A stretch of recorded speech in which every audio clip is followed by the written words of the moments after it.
Hello, everyone, and welcome back to W-broux, where every story gets under your skin. Before you drift off into the night, I have a little request: leave a comment and let me know where in the world you're listening from. It's fascinating to see how our stories bring people together. If you're enjoying these chilling tales, don't forget to like and subscribe for more spine-tingling episodes. The storm hit just as I pulled off the highway. Sheets of rain slammed against the windshield, and the wipers struggled to keep up, smearing more than clearing the water. I'd been driving for hours, my eyes heavy with fatigue, and the sight of the small, wooden sign by the side of the road felt like a lifeline Thornhill bed in breakfast vacancy. I hadn't planned on stopping here. In fact, I'd intended to make it all the way to the coast by nightfall, but the storm had come out of nowhere, and it was clear I wouldn't make it. The roads were too slick, visibility too poor. I needed a place to stay, just for the night, until the storm passed. The driveway leading up to the bed and breakfast was narrow, barely visible in the downpour.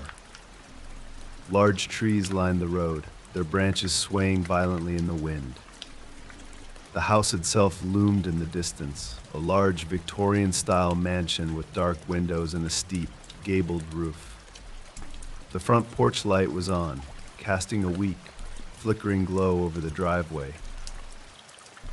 I parked my car and sat there for a moment, the engine idling as I stared up at the house.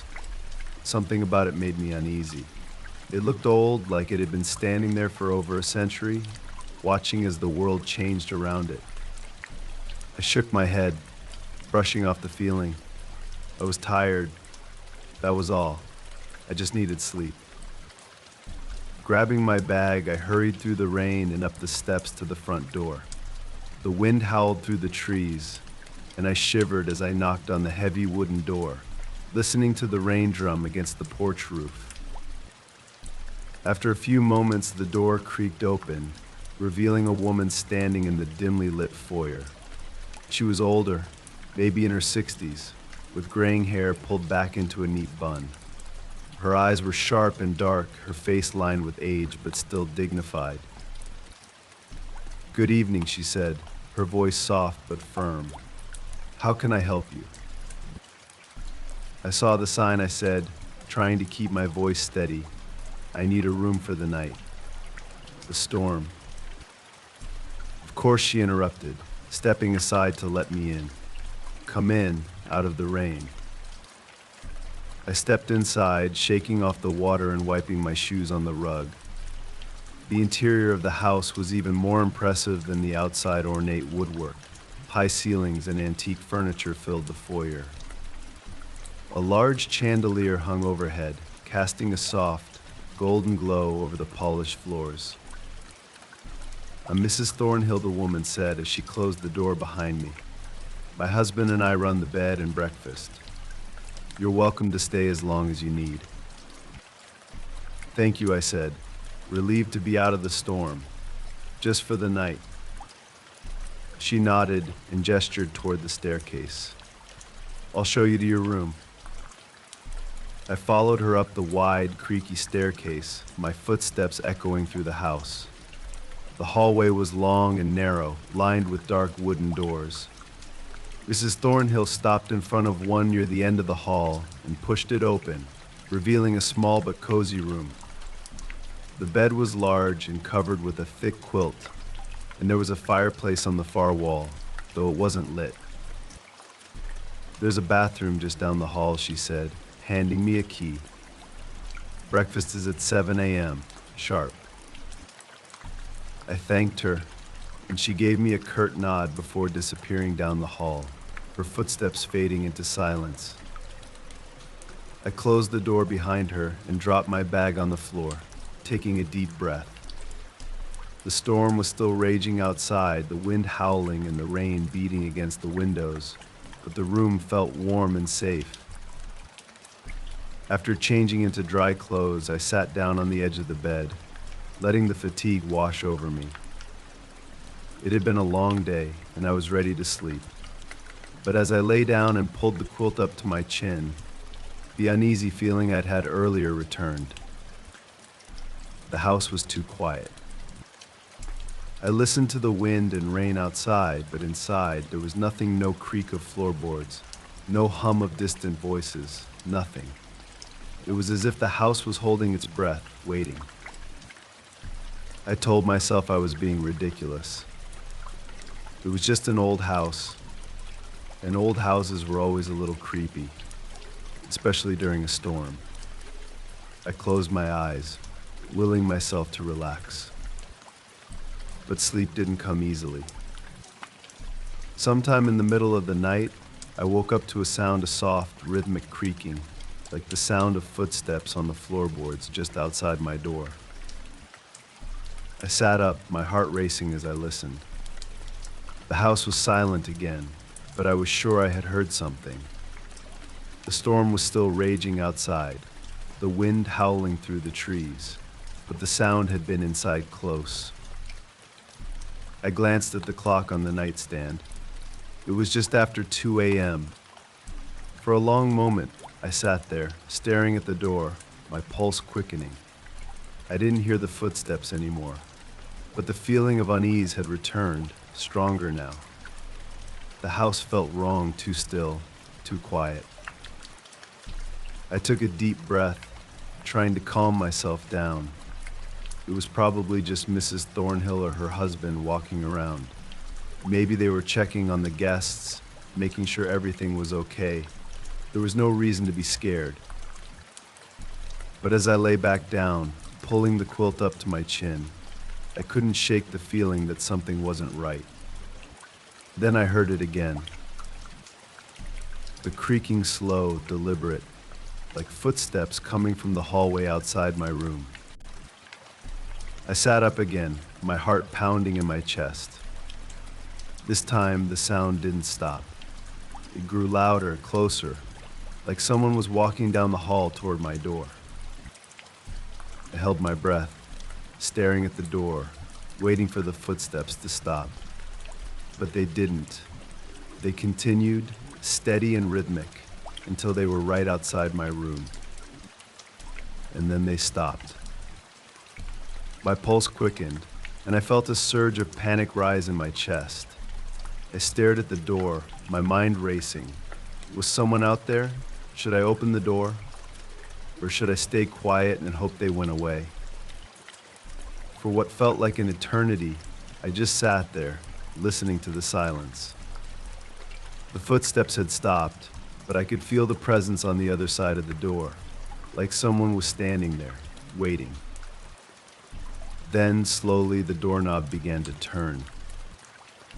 My breath caught in my throat, and I backed up against the headboard, my heart hammering in my chest. The knob twisted, inch by inch, the soft click of the mechanism echoing through the room. I wanted to scream, but I couldn't. My voice was caught in my throat, paralyzed by fear. The door creaked open, just a crack, and I saw a hand, pale and skeletal, gripping the edge of the door. My blood ran cold. The hand was thin, the skin stretched tight over the bones, and the fingers were long and twisted. It moved slowly, cautiously, as if testing the waters. I bolted upright, my heart pounding in my chest as I scrambled out of bed. I backed away from the door, my breath coming in short, panic gasps. Then, just as slowly as it had opened, the door closed. The footsteps resumed, retreating down the hallway, their soft creaking growing fainter and fainter, until they disappeared entirely. I stood there for a long time, my body trembling with fear, my mind racing. What had I just seen? Who or what had been outside my door? I didn't sleep for the rest of the night.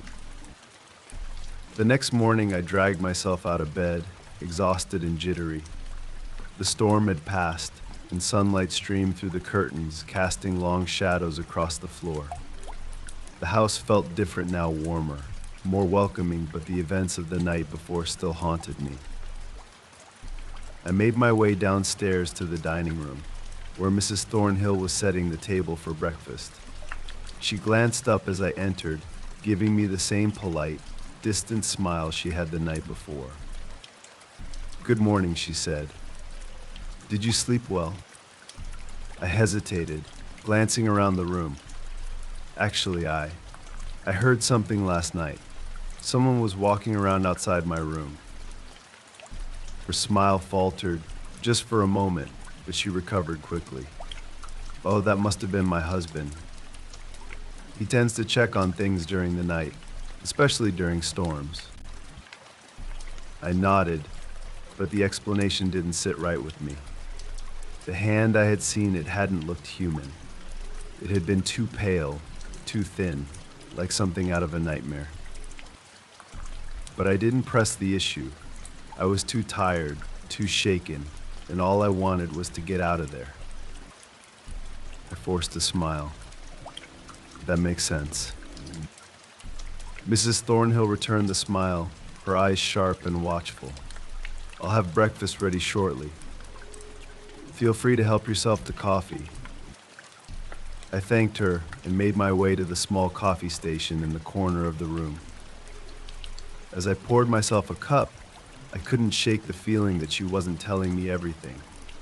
Something was wrong with this place, something.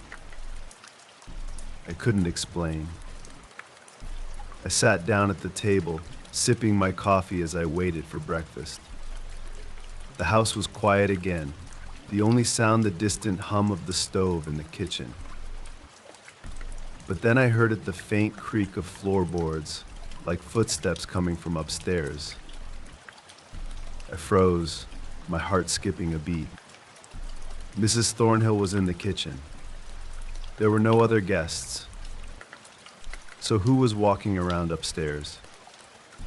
I glanced toward the staircase, my pulse quickening. The footsteps grew louder, more insistent, like someone or something was pacing back and forth in one of the rooms above. Suddenly, the footsteps stopped, and the house fell silent again. I set my coffee down, my hands trembling. I didn't want to be here anymore. I didn't want to know what was happening in this house. I just wanted to leave. When Mrs. Thornhill returned with breakfast, I forced myself to eat a few bites, but I could barely taste the food. My mind was too focused on the sounds I had heard, on the hand I had seen the night before. I finished quickly, thanked her for her hospitality, and hurried upstairs to pack my things.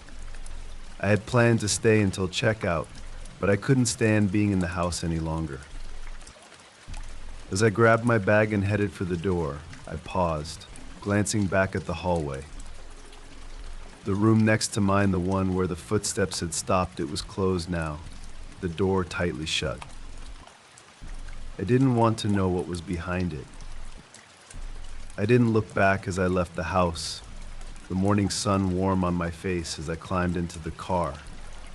My hands were shaking as I started the engine, my heart racing as I pulled out of the driveway. I didn't stop driving until I was miles away, the bed and breakfast a distant memory in my rearview mirror. But even now, I can't forget the hand, the way it had reached for the door, slow and deliberate, as if it had been waiting for me. I'll never know what was in that house, and I never want to. I had been looking forward to this hike for weeks. The weather was perfect, crisp autumn air, the leaves just beginning to turn, and the trails mostly empty of other hikers. My plan was simple, a solo weekend hiking in the mountains to clear my mind after a stressful few months at work. I was an experienced hiker, so I didn't hesitate to choose a more remote trail. It wasn't marked on the maps as clearly as some of the more popular routes, but that's what I liked about it. I wanted solitude, peace, and a chance to reconnect with nature without distractions. The hike started off perfectly. The trees were thick, and the only sounds were the rustling of leaves and the occasional call of a bird. I could feel the tension in my shoulders melting away as I settled into the rhythm of the trail. There was something comforting about the isolation. I could pretend, just for a little while, that the world didn't exist beyond the trees. After a few hours of walking, I came across an old, weathered cabin just off the trail. Smoke was drifting lazily from the chimney, which struck me as odd. I hadn't seen any signs of people for hours, and this part of the trail was supposed to be abandoned. But the sight of the smoke piqued my curiosity. I debated with myself for a few moments before deciding to investigate. My instincts told me that something wasn't quite right, but my curiosity won out. I figured maybe it was a ranger's outpost or someone else who had the same idea as me to escape into the wilderness for a bit of peace and quiet. As I approached the cabin, the door creaked open, and an elderly man stepped out. He was tall, with a scraggly gray beard and tired eyes that seemed to have seen a lot. He was dressed in a faded ranger's uniform, though it looked as if it hadn't been replaced in decades. He gave me a slow nod, gesturing for me to come inside. "Afternoon," he said, his voice low and raspy. "Looking for somewhere to rest." I hesitated at first. The man didn't seem dangerous, but there was something unsettling about him. Still, it was getting late, and I figured there wasn't any harm in stopping for a bit of tea. After all, he seemed friendly enough. Inside, the cabin was small and sparsely furnished. A wood stove crackled in the corner, providing warmth, and a single table with 2 chairs sat in the middle of the room. Everything felt old, almost frozen in time. The walls were lined with dusty photographs, black and white images of people I didn't recognize. Some showed men in ranger uniforms, others depicted families, but most of the faces were too blurry to make out. The longer I looked, the more I got the unsettling feeling that something was wrong. The ranger, who introduced himself as Jack, poured me a cup of tea. He told me he had been living out here for over 30 years, watching over the forest and helping hikers when they got lost. But as he spoke, there were gaps in his story. He mentioned having a family but couldn't recall much about them. When I asked about his children, his face went blank, as if he was trying to remember something he had long forgotten. I sipped my tea, keeping the conversation going, but I couldn't shake the growing unease gnawing at my stomach. Jack's eyes would drift off mid-sentence, as if he was lost in his thoughts. Then, without warning, he'd snap back, picking up the conversation as if nothing had happened. After a while, Jack stood up and said he needed to check something outside. He left the back door slightly ajar as he stepped out, and I could see him disappear into the trees behind the cabin. I was alone now, and the silence in the cabin was heavy. I took the opportunity to look around more closely. The photographs on the walls drew my attention again. The faces seemed familiar, though I couldn't place where I'd seen them before. I moved closer to one of the photos, a group of hikers standing in front of a large tree. Their expressions were odd. They weren't smiling, and their eyes seemed hollow. I noticed one of the hikers was wearing a ranger's uniform identical to Jack's. The chill ran down my spine as I realized that the man in the photo was Jack, but much younger. Something wasn't right. I backed away from the wall and glanced out the window. The sky was growing darker, the sun sinking behind the mountains, and the shadows stretching longer through the trees. I decided it was time to leave. The sense of dread that had been creeping up on me was now too strong to ignore. I stood up and headed for the front door, but when I tried to open it, it wouldn't budge. It felt like it was jammed, though I had no problem with it earlier. My pulse quickened as I pushed harder, but it didn't move. Panic started to set in. I turned toward the back door, thinking I could leave through there, but just as I reached for the handle, Jack was standing there, blocking the exit. His face had changed. The friendly, worn expression was gone, replaced by something darker. His eyes, which had seemed tired before, now gleamed with something unsettling, something almost predatory. "You shouldn't have come here," he said, his voice barely above a whisper. I swallowed hard, trying to stay calm. "I was just leaving," I said, forcing a smile. "Thanks for the tea." But Jack didn't move. He took a step toward me, and I instinctively backed away. His demeanor had shifted completely, and I could feel the tension in the air. He wasn't just some lonely old ranger anymore. There was something dangerous about him now, something that made my skin crawl. "You shouldn't have come here," he repeated, his voice rising. "It's not safe." I didn't wait to hear what else he had to say. I grabbed my backpack and bolted for the window. It was the only way out. I fumbled with the latch, my hands shaking, but the window wouldn't open. Behind me, Jack's footsteps were slow and deliberate as he walked toward me. In a panic, I grabbed the nearest object, a chair, and smashed it against the window. The glass shattered, and I scrambled through the broken frame, cutting my hands on the shards. I hit the ground running, not caring which direction I went, as long as it was away from that cabin and Jack. The forest was darker now, the trees casting long shadows that seemed to close in around me. I could hear Jack behind me, his footsteps fast and uneven as he crashed through the underbrush. I didn't look back. I couldn't. My heart was pounding in my chest, my breath coming in ragged gasps as I ran blindly through the woods. The branches whipped across my face and arms, but I didn't stop. I knew that if I slowed down, even for a moment, Jack would catch me. The trail was long gone, and I had no idea where I was.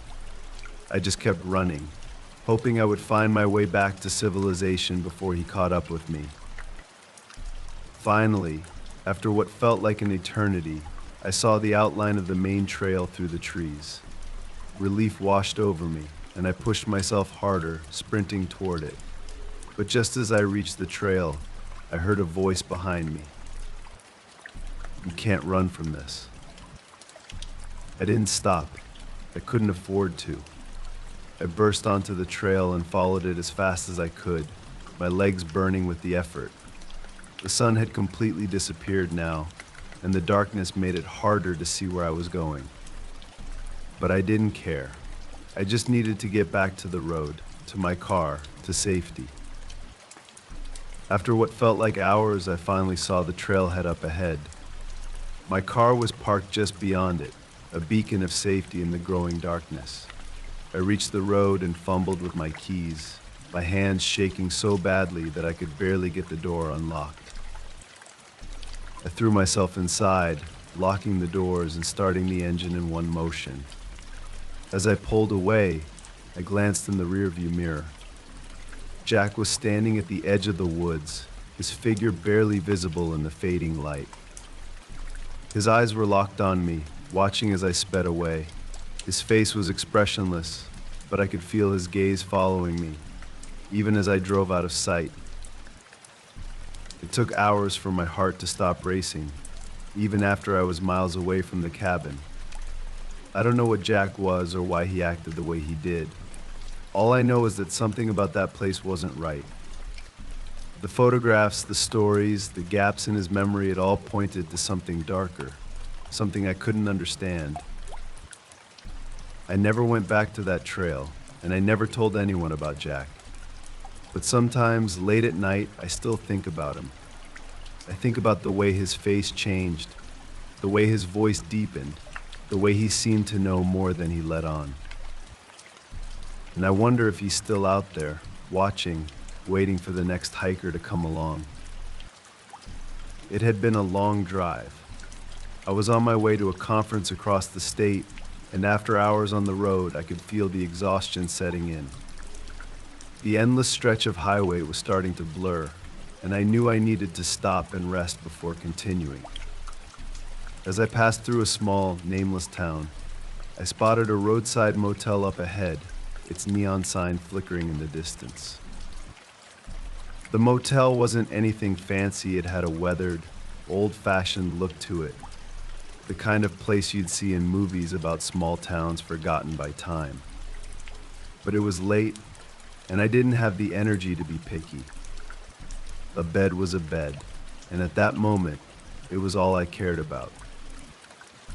I pulled into the parking lot, the gravel crunching under my tires as I parked near the entrance. The building itself was a single-story structure, a row of rooms with doors that opened directly to the outside. The light above the office flickered weakly, casting long shadows across the lot. I grabbed my bag from the passenger seat and made my way to the front desk. The lobby was small and musty, with faded wallpaper and a couple of worn-out chairs pushed against the walls. A bell sat on the counter, and I rang it, my eyes scanning the room as I waited. A moment later, an older man appeared from the back, his face lined with age and weariness. He smiled, though it didn't reach his eyes. "Evening," he said in a gravelly voice. "Looking for a room." I nodded.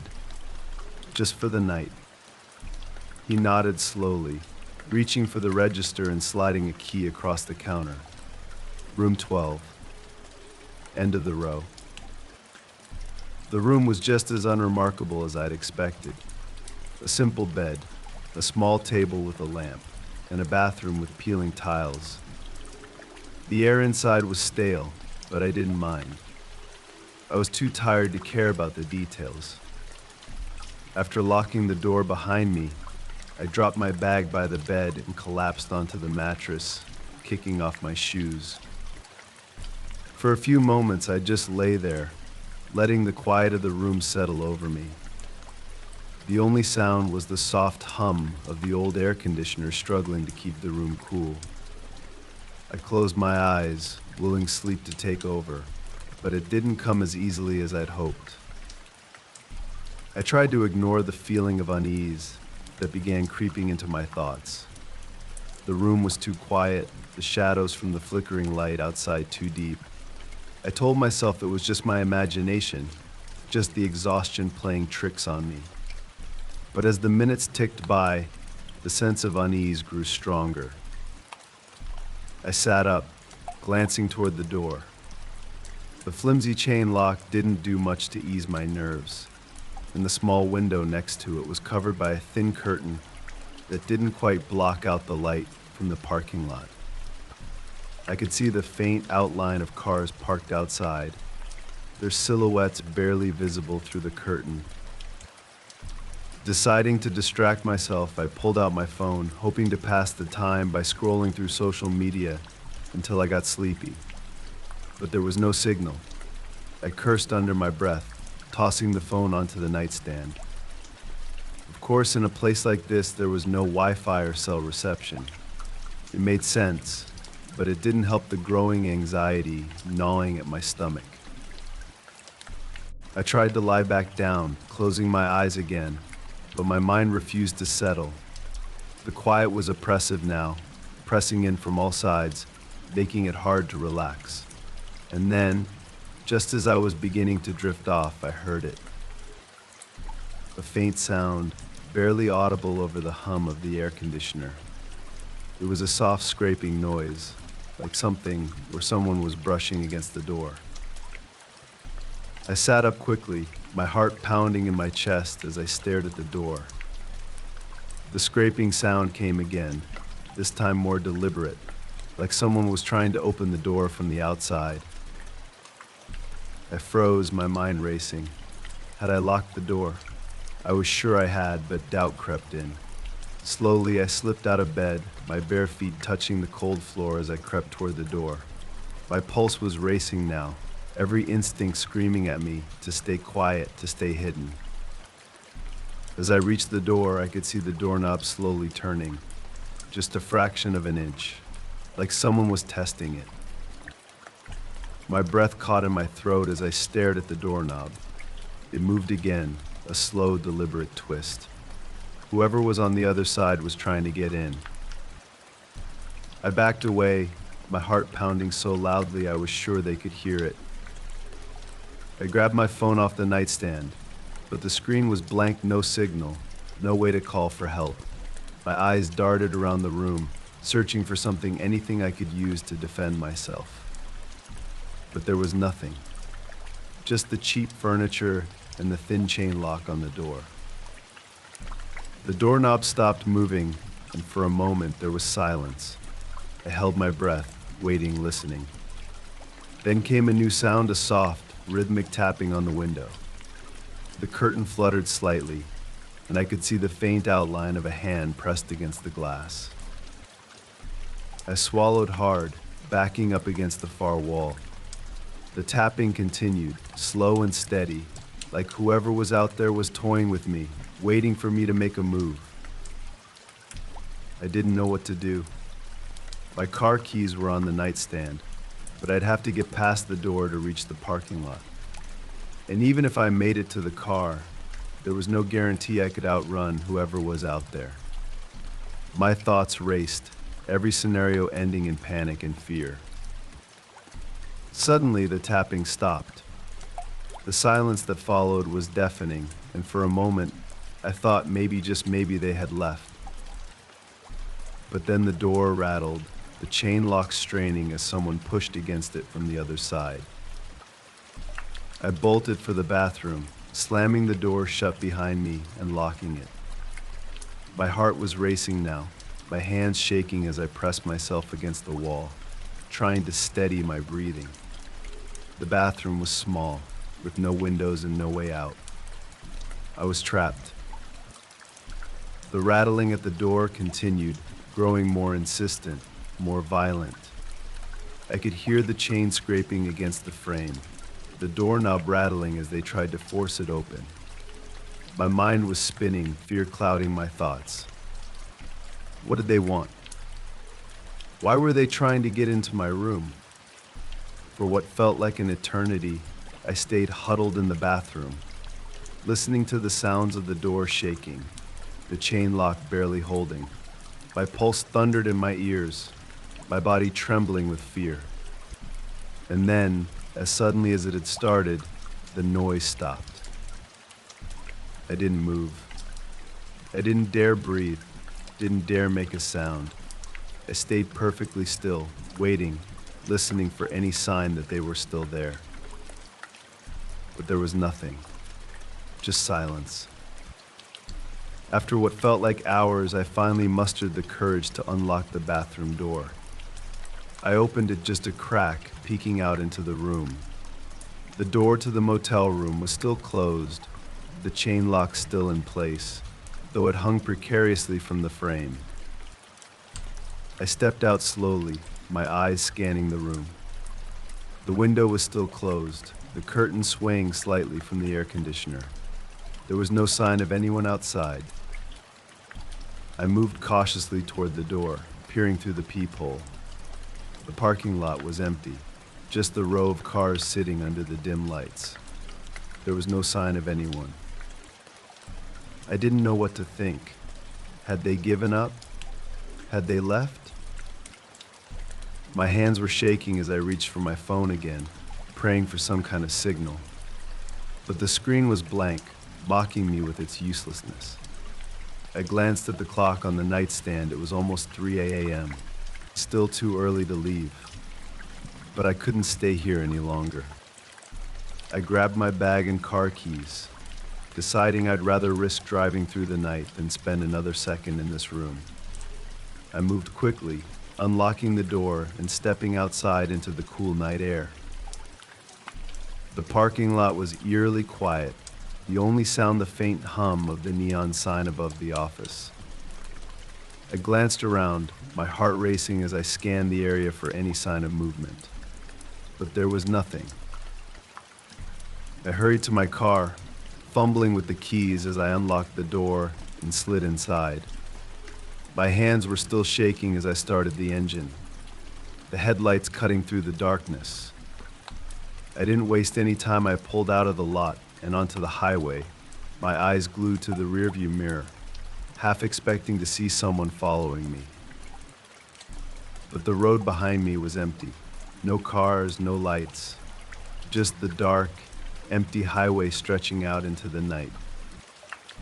It wasn't until I was miles down the road that I finally let myself breathe. My heart was still pounding, my mind racing with everything that had just happened. I didn't know who had tried to get into my room or why. But I knew one thing for sure: I wasn't going to stop at another roadside motel ever again. I'd always been drawn to places that were left behind. Maybe it was the mystery of it, the idea that something once vibrant and full of life could be forgotten, left to decay. That's how I found myself standing at the entrance of the old amusement park. The park had been closed for years, and yet it still had an eerie allure. The gate was rusted and covered in vines, and beyond it, the faded remnants of what had once been a lively carnival loomed in the distance. I wasn't the only one intrigued by it. Stories floated around about why the park had closed. Some said it was due to an accident on one of the rides, while others claimed the place was haunted. Either way, it had been shut down, and no one ever spoke about reopening it. But I couldn't resist the pull of it. My best friend, Michael, had convinced me that it would be fun to explore the park at night, and although I had reservations, I agreed. There was something about the way the moonlight glinted off the twisted roller coaster tracks and the broken Ferris wheel that piqued my curiosity. We arrived just after dusk. The moon was high, casting long shadows across the deserted parking lot.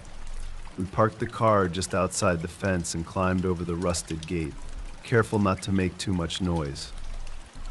As soon as my feet hit the cracked pavement on the other side, I felt a shiver run down my spine. "Come on," Michael said, his voice low. "Let's check out the rides." We walked in silence, the only sounds coming from the crunch of gravel beneath our feet and the occasional creak of metal as the wind blew through the park. The place felt like a ghost town. The once colorful rides were now dull and covered in rust, and the air was thick with the scent of decay. Our first stop was the old roller coaster. The track twisted and turned above us, its metal frame groaning in the wind. We stood at the base of the first drop, staring up at the towering structure. It had once been the park's main attraction, drawing crowds of thrill seekers from all over the area. But now it was just a skeleton of its former self. "This is awesome," Michael said, grinning as he pulled out his phone to take pictures. I wasn't so sure. Something about the park felt wrong, like it was waiting for something or someone. But I didn't want to be the one to ruin the adventure, so I kept my thoughts to myself. We wandered through the park, passing by other forgotten rides, a carousel with its paint peeling, the horses frozen in mid-gallop, a bumper car arena filled with rusted cars that hadn't moved in years, and the Ferris wheel, towering above everything else, its cabins swaying gently in the wind. That's when we heard it, a faint sound, barely audible at first, but unmistakable.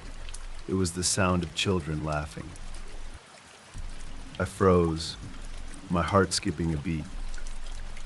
Michael stopped too, his grin fading as he turned to me. "Did you hear that?" I nodded, my eyes scanning the park. There was no one else here. There couldn't be. The place had been abandoned for over a decade. But the laughter continued, growing louder and more distinct, as if it was coming from somewhere deep within the park. "We should go," I said, my voice trembling. Michael, always the brave one, shook his head. "It's probably just the wind, or an echo from the houses nearby." But I wasn't convinced. The sound was too clear, too real. And as we stood there, listening, it started to change. The laughter grew distorted, like it was being played through a broken speaker, warping into something unnatural. I tugged at Michael's arm. "Seriously, let's get out of here." He hesitated for a moment, then nodded. "Yeah, okay, let's head back." We turned and started walking toward the exit, our pace quickening with each step. But the farther we went, the more disoriented I became. The path we had taken to enter the park now seemed unfamiliar. The rides, the buildings, they all looked the same, blending together in a maze of rust and decay. "I think we're lost," I said, my voice barely more than a whisper. Michael frowned, glancing around. "No, we came this way. I'm sure of it." But as we kept walking, the feeling of being watched grew stronger. Every shadow seemed to move, every creak of metal sounded closer. And then, out of the corner of my eye, I saw a figure standing near the carousel. It was just a glimpse, but it was enough to send a jolt of fear through me. I grabbed Michael's arm, pulling him to a stop. "Someone's here." He looked in the direction I was pointing, but the figure was gone. "There's no one here," he said, though his voice was shaky now. "You're just imagining things." But I wasn't. I knew what I had seen, and as we stood there, trying to figure out where we were, the laughter started again this time, much closer. Michael swore under his breath, pulling out his phone to check the time. The screen flickered for a moment, then went black. "No service," he muttered, shoving the phone back into his pocket. "Come on, we need to keep moving." We walked faster now, practically running as we searched for the exit. But no matter which direction we went, we couldn't find it. The park seemed to stretch on forever, its twisted metal structures looming over us like forgotten giants. My heart was racing, and I could feel the panic rising in my chest. The laughter was all around us now, echoing off the walls of the old rides, growing louder and more distorted with every step. And then out of the darkness, I saw the figure again. This time it was closer, standing just a few feet away, partially hidden behind one of the bumper cars. I couldn't make out its features, but it was tall, its shadow stretching out across the ground. My breath caught in my throat as it started to move toward us, slow and deliberate. "Run," I shouted, grabbing Michael's hand and pulling him with me. We sprinted through the park, dodging between the rusted rides and broken down attractions. My lungs burned, and my legs felt like they were going to give out, but I didn't dare stop. I could hear footsteps behind us, now heavy, relentless, like they were following us, chasing us. The sound of the laughter grew louder, more frenzied, until it was all I could hear, drowning out everything else. We reached the Ferris wheel, its towering structure looming over us like a giant spider. I glanced back, my heart pounding in my chest. The figure was still there, closer now, its shadow stretching out across the cracked pavement. I could feel its presence, cold and menacing, as if it was drawing the very warmth from the air. "We need to find the exit," I gasped, my voice shaking. Michael nodded, his face pale with fear. "This way." We ran, the ground beneath us uneven and littered with debris. The laughter was deafening now, the figure behind us relentless. And then, just as I thought we were trapped, I saw at the gate. It was rusted and overgrown, but it was the way out. We sprinted toward it, our legs aching, our breaths coming in ragged gasps. The gate loomed closer, and I could feel the weight of the figure behind us, like it was breathing down our necks. We reached the gate, scrambling to climb over it.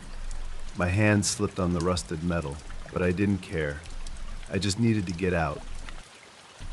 I made it over first, hitting the ground hard on the other side. Michael was right behind me, his face twisted in terror as he hauled himself over the gate. As soon as he was clear, we ran sprinting toward the car without looking back. We didn't stop until we were inside the car, the doors locked, and the engine roaring to life. My hands were shaking so badly I could barely hold the steering wheel, but I didn't care. I just needed to get as far away from that park as possible. We sped down the road, the abandoned park disappearing into the distance behind us. The laughter had stopped, but its echo still rang in my ears, a haunting reminder of what we had just escaped. Neither of us spoke for a long time. The fear hung in the air between us, thick and suffocating. It wasn't until we were miles away, back on the highway, that Michael finally broke the silence. What was that he asked, his voice trembling? I didn't have an answer. All I knew was that we had seen something in that park, something that didn't belong. And even though we had escaped, I couldn't shake the feeling that it wasn't over. I had been looking forward to this hike for weeks. The weather was perfect, crisp autumn air, the leaves just beginning to turn, and the trails mostly empty of other hikers. My plan was simple, a solo weekend hiking in the mountains to clear my mind after a stressful few months at work. I was an experienced hiker, so I didn't hesitate to choose a more remote trail.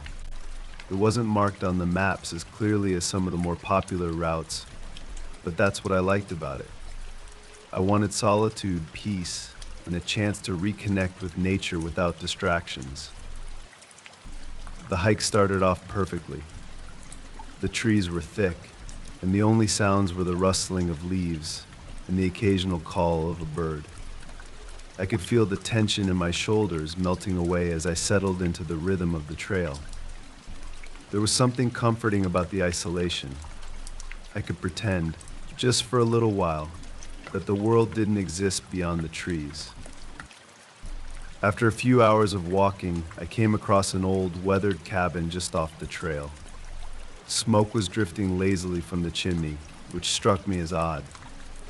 I hadn't seen any signs of people for hours, and this part of the trail was supposed to be abandoned. But the sight of the smoke piqued my curiosity. I debated with myself for a few moments before deciding to investigate. My instincts told me that something wasn't quite right, but my curiosity won out. I figured maybe it was a ranger's outpost or someone else who had the same idea as me to escape into the wilderness for a bit of peace and quiet. As I approached the cabin, the door creaked open and an elderly man stepped out. He was tall, with a scraggly gray beard and tired eyes that seemed to have seen a lot. He was dressed in a faded ranger's uniform, though it looked as if it hadn't been replaced in decades. He gave me a slow nod, gesturing for me to come inside. "Afternoon," he said, his voice low and raspy. "Looking for somewhere to rest." I hesitated at first.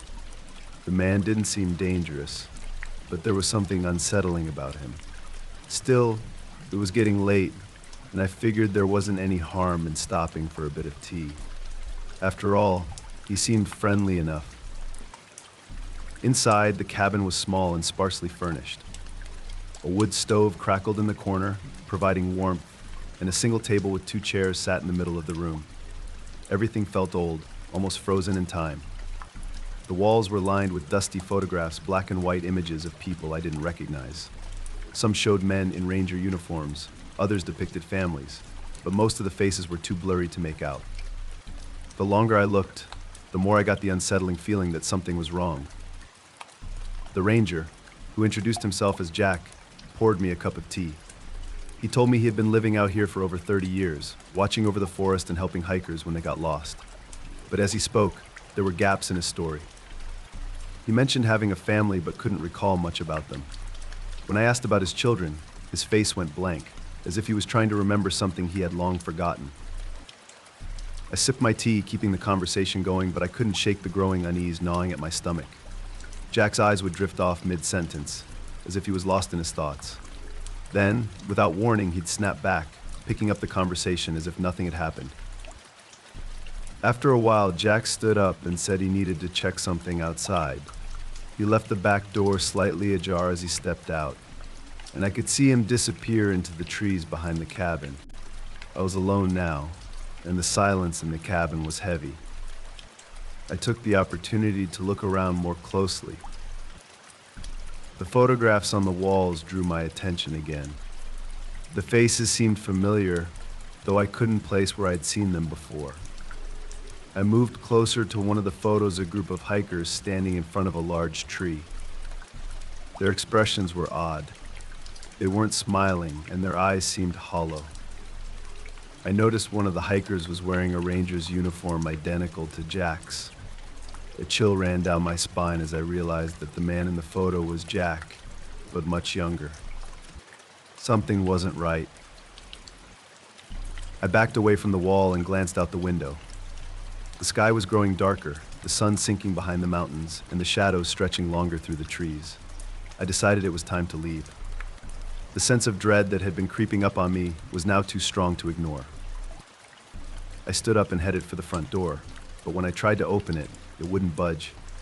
It felt like it was jammed, though I had no problem with it earlier. My pulse quickened as I pushed harder, but it didn't move. Panic started to set in. I turned toward the back door, thinking I could leave through there, but just as I reached for the handle, Jack was standing there, blocking the exit. His face had changed. The friendly, worn expression was gone, replaced by something darker. His eyes, which had seemed tired before, now gleamed with something unsettling, something almost predatory. "You shouldn't have come here," he said, his voice barely above a whisper. I swallowed hard, trying to stay calm. "I was just leaving," I said, forcing a smile. "Thanks for the tea." But Jack didn't move. He took a step toward me, and I instinctively backed away. His demeanor had shifted completely, and I could feel the tension in the air. He wasn't just some lonely old ranger anymore. There was something dangerous about him now, something that made my skin crawl. "You shouldn't have come here," he repeated, his voice rising. "It's not safe." I didn't wait to hear what else he had to say. I grabbed my backpack and bolted for the window. It was the only way out. I fumbled with the latch, my hands shaking, but the window wouldn't open. Behind me, Jack's footsteps were slow and deliberate as he walked toward me. In a panic, I grabbed the nearest object, a chair, and smashed it against the window. The glass shattered, and I scrambled through the broken frame, cutting my hands on the shards. I hit the ground running, not caring which direction I went, as long as it was away from that cabin and Jack. The forest was darker now, the trees casting long shadows that seemed to close in around me. I could hear Jack behind me, his footsteps fast and uneven as he crashed through the underbrush. I didn't look back. I couldn't. My heart was pounding in my chest, my breath coming in ragged gasps as I ran blindly through the woods. Branches whipped across my face and arms, but I didn't stop. I knew that if I slowed down, even for a moment, Jack would catch me. The trail was long gone, and I had no idea where I was. I just kept running, hoping I would find my way back to civilization before he caught up with me. Finally, after what felt like an eternity, I saw the outline of the main trail through the trees. Relief washed over me, and I pushed myself harder, sprinting toward it. But just as I reached the trail, I heard a voice behind me. "You can't run from this." I didn't stop. I couldn't afford to. I burst onto the trail and followed it as fast as I could, my legs burning with the effort. The sun had completely disappeared now, and the darkness made it harder to see where I was going. But I didn't care. I just needed to get back to the road, to my car, to safety. After what felt like hours, I finally saw the trailhead up ahead. My car was parked just beyond it, a beacon of safety in the growing darkness. I reached the road and fumbled with my keys, my hands shaking so badly that I could barely get the door unlocked. I threw myself inside, locking the doors and starting the engine in one motion. As I pulled away, I glanced in the rearview mirror. Jack was standing at the edge of the woods, his figure barely visible in the fading light. His eyes were locked on me, watching as I sped away. His face was expressionless, but I could feel his gaze following me, even as I drove out of sight. It took hours for my heart to stop racing, even after I was miles away from the cabin. I don't know what Jack was or why he acted the way he did. All I know is that something about that place wasn't right. The photographs, the stories, the gaps in his memory, it all pointed to something darker, something I couldn't understand. I never went back to that trail, and I never told anyone about Jack. But sometimes late at night I still think about him. I think about the way his face changed, the way his voice deepened, the way he seemed to know more than he let on. And I wonder if he's still out there, watching, waiting for the next hiker to come along. It was late afternoon when I found myself on the back roads of the countryside, surrounded by golden fields and endless pastures. My GPS had given up hours ago, and now I was relying on instinct and memory to guide me back to the highway. I'd been driving for what felt like hours, and the roads had become increasingly narrow and less maintained, with potholes and overgrown hedges that scraped against the sides of my car. I wasn't worried, though. I loved the quiet solitude of the countryside, the way the land stretched out endlessly with no sign of civilization in sight. It was peaceful, even if a little eerie. There were no cars, no houses, just the occasional barn or distant herd of cows. The sun was beginning to dip toward the horizon, casting long shadows over the fields and turning the sky a brilliant shade of orange. I should have been paying more attention to the road, but I was too caught up in the beauty of the sunset. It wasn't until I hit a massive pothole that I snapped back to reality. The car jolted violently, and I heard a loud thunk from beneath the vehicle. I cursed under my breath and pulled over to the side of the road, my heart sinking as I realized something was wrong. I stepped out of the car and crouched down to inspect the damage. Sure enough, the tire was flat, completely blown out from the impact. I sighed and leaned back against the car, staring at the empty road stretching out before me. There was no way I could change the tire by myself, and with no cell service, I was stuck. As I stood there, contemplating my next move, I noticed something in the distance, a small farmhouse, nestled at the edge of a field. It was old, with peeling paint and a sagging roof, but it was the only sign of life I'd seen for miles. Maybe I thought they had a phone or could help me get my car back on the road. I grabbed my backpack and started walking toward the farmhouse, the gravel crunching beneath my feet. As I got closer, I could see that the house had seen better days. The windows were dirty and cracked, and the porch was sagging under the weight of years of neglect. But there was smoke coming from the chimney, a thin wisp curling up into the evening sky, which meant someone was home. I climbed the steps to the front porch and knocked on the door, the sound echoing through the empty fields. For a moment, there was nothing but silence. Then, I heard footsteps from inside, slow and deliberate, as if the person on the other side was in no rush to answer. The door creaked open, revealing an elderly man standing in the doorway. He was tall and thin, with a scraggly gray beard and eyes that were sharp and watchful. He wore old, worn clothes, a flannel shirt, and jeans that had seen better days, and his hands were rough and calloused, like he'd spent his life working the land.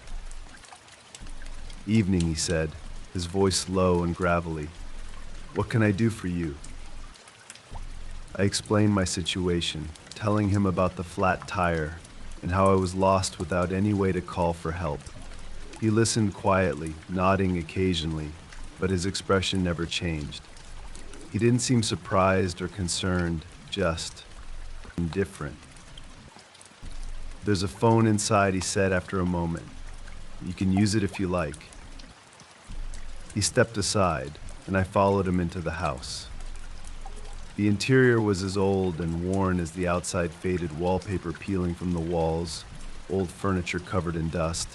and the faint smell of wood smoke and something else I couldn't quite place. It wasn't unpleasant, but it made my nose wrinkle. The man led me into a small sitting room where an ancient-looking rotary phone sat on a table by the window. "You can use that," he said, gesturing to the phone. "But don't expect much. The lines out here aren't reliable." I picked up the phone, but there was no dial tone, just silence. I tried a few times, but it was no use. The line was dead. I sighed and set the phone back down, turning to the man. "Looks like the line's down," I said. "Is there anyone else around who might be able to help?" He shook his head slowly. "Not for miles. You're in the middle of nowhere." I glanced out the window, where the sun was sinking lower behind the trees.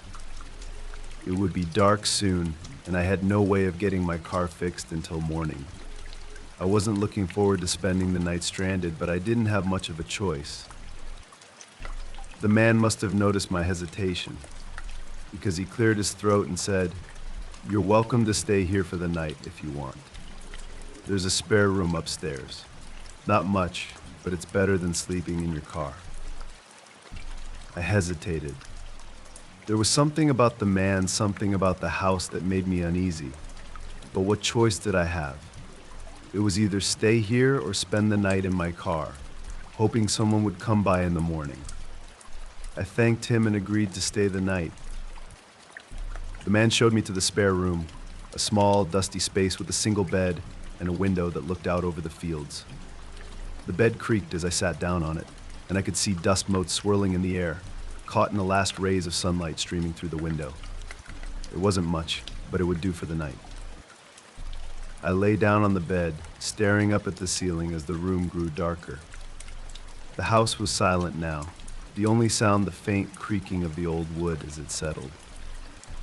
I should have been exhausted after the long drive and the stress of the flat tire, but I couldn't shake the feeling that something was off. There was a heaviness in the air, a sense of unease that made my skin crawl. I closed my eyes, trying to force myself to relax, but sleep wouldn't come. Every time I started to drift off, I would hear something, a faint sound like footsteps or the creak of a door, and my eyes would snap open, my heart racing. I told myself it was just the old house settling, but the longer I lay there, the more convinced I became that I wasn't alone. Hours passed, and I still couldn't sleep. I lay there, staring at the ceiling, my nerves on edge. That's when I heard it, a soft, shuffling sound, like someone moving down the hallway outside my door. I froze, my heart pounding in my chest. The sound grew closer, the floorboards creaking under the weight of slow, deliberate footsteps. I sat up in bed, my breath coming in short, panic gasps as I listened. The footsteps stopped just outside my door. For a long moment, there was nothing but silence. Then, the doorknob began to turn, slowly, as if whoever was on the other side was testing it. I bolted out of bed and backed up against the wall, my eyes fixed on the door. The knob twisted, but the door didn't open. It rattled once, twice, then fell still. I held my breath, waiting for something to happen, but the door remained closed. The footsteps started again, moving away from my room and down the hallway, fading into the distance. I stood there for what felt like an eternity, my heart racing, my mind spinning. What had I just heard? Who or what had been outside my door? I knew I couldn't stay in that room any longer. Grabbing my backpack, I crept to the door and pressed my ear against it, listening for any sound. The house was silent again, but I wasn't taking any chances. Slowly, I eased the door open and slipped out into the hallway. The hallway was dark, the only light coming from the moon outside. I moved quietly, careful not to make any noise as I made my way toward the stairs. My plan was simple: get out of the house and figure out the rest later. I could sleep in the car if I had to, but I wasn't spending another minute in that farmhouse. I had just reached the top of the stairs when I heard the voice. Leaving so soon. I froze, my heart leaping into my throat. The voice had come from behind me from the direction of the spare room. Slowly, I turned around. The old man was standing at the end of the hallway, his face hidden in shadow. I couldn't see his expression, but there was something menacing in the way he stood there, watching me. I need to get going, I stammered, taking a step back toward the stairs. Thank you for your hospitality, but I really need to get back on the road. He didn't move, didn't say anything. Just stood there, staring at me with those cold, watchful eyes. I turned and bolted down the stairs, not caring about the noise anymore. I could hear him moving behind me, his footsteps heavy on the floorboards. I hit the bottom of the stairs and sprinted for the front door, my hands shaking as I fumbled with the lock. The door wouldn't open. I yanked on the handle, panic rising in my chest as I heard the man's footsteps growing closer. Finally, with a loud creak, the door swung open, and I stumbled out onto the porch, gasping for breath. I didn't stop running until I reached my car. My hands were shaking so badly I could barely get the keys into the ignition, but I managed to start the engine and peel out onto the road, gravel flying as I sped away from the farmhouse. I didn't look back. I didn't care what was behind me. All I knew was that I needed to get as far away from that place as possible. It wasn't until I was miles down the road, my heart still racing, that I finally let myself breathe.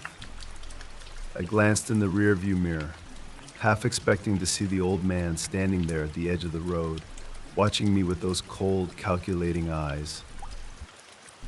But there was nothing, just the empty road stretching out behind me. I made it back to the highway just as the sun was starting to rise, the sky turning a soft shade of pink.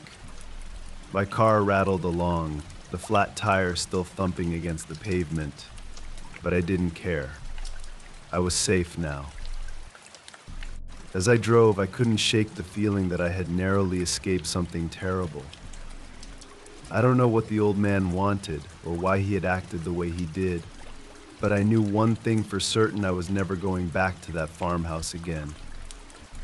The hum of the car engine was the only sound breaking the stillness of the night as I drove down the desolate stretch of highway. I was hours into my road trip, making my way to visit an old friend in the next state over. The journey had been long, and with each passing mile, the tiredness set in deeper.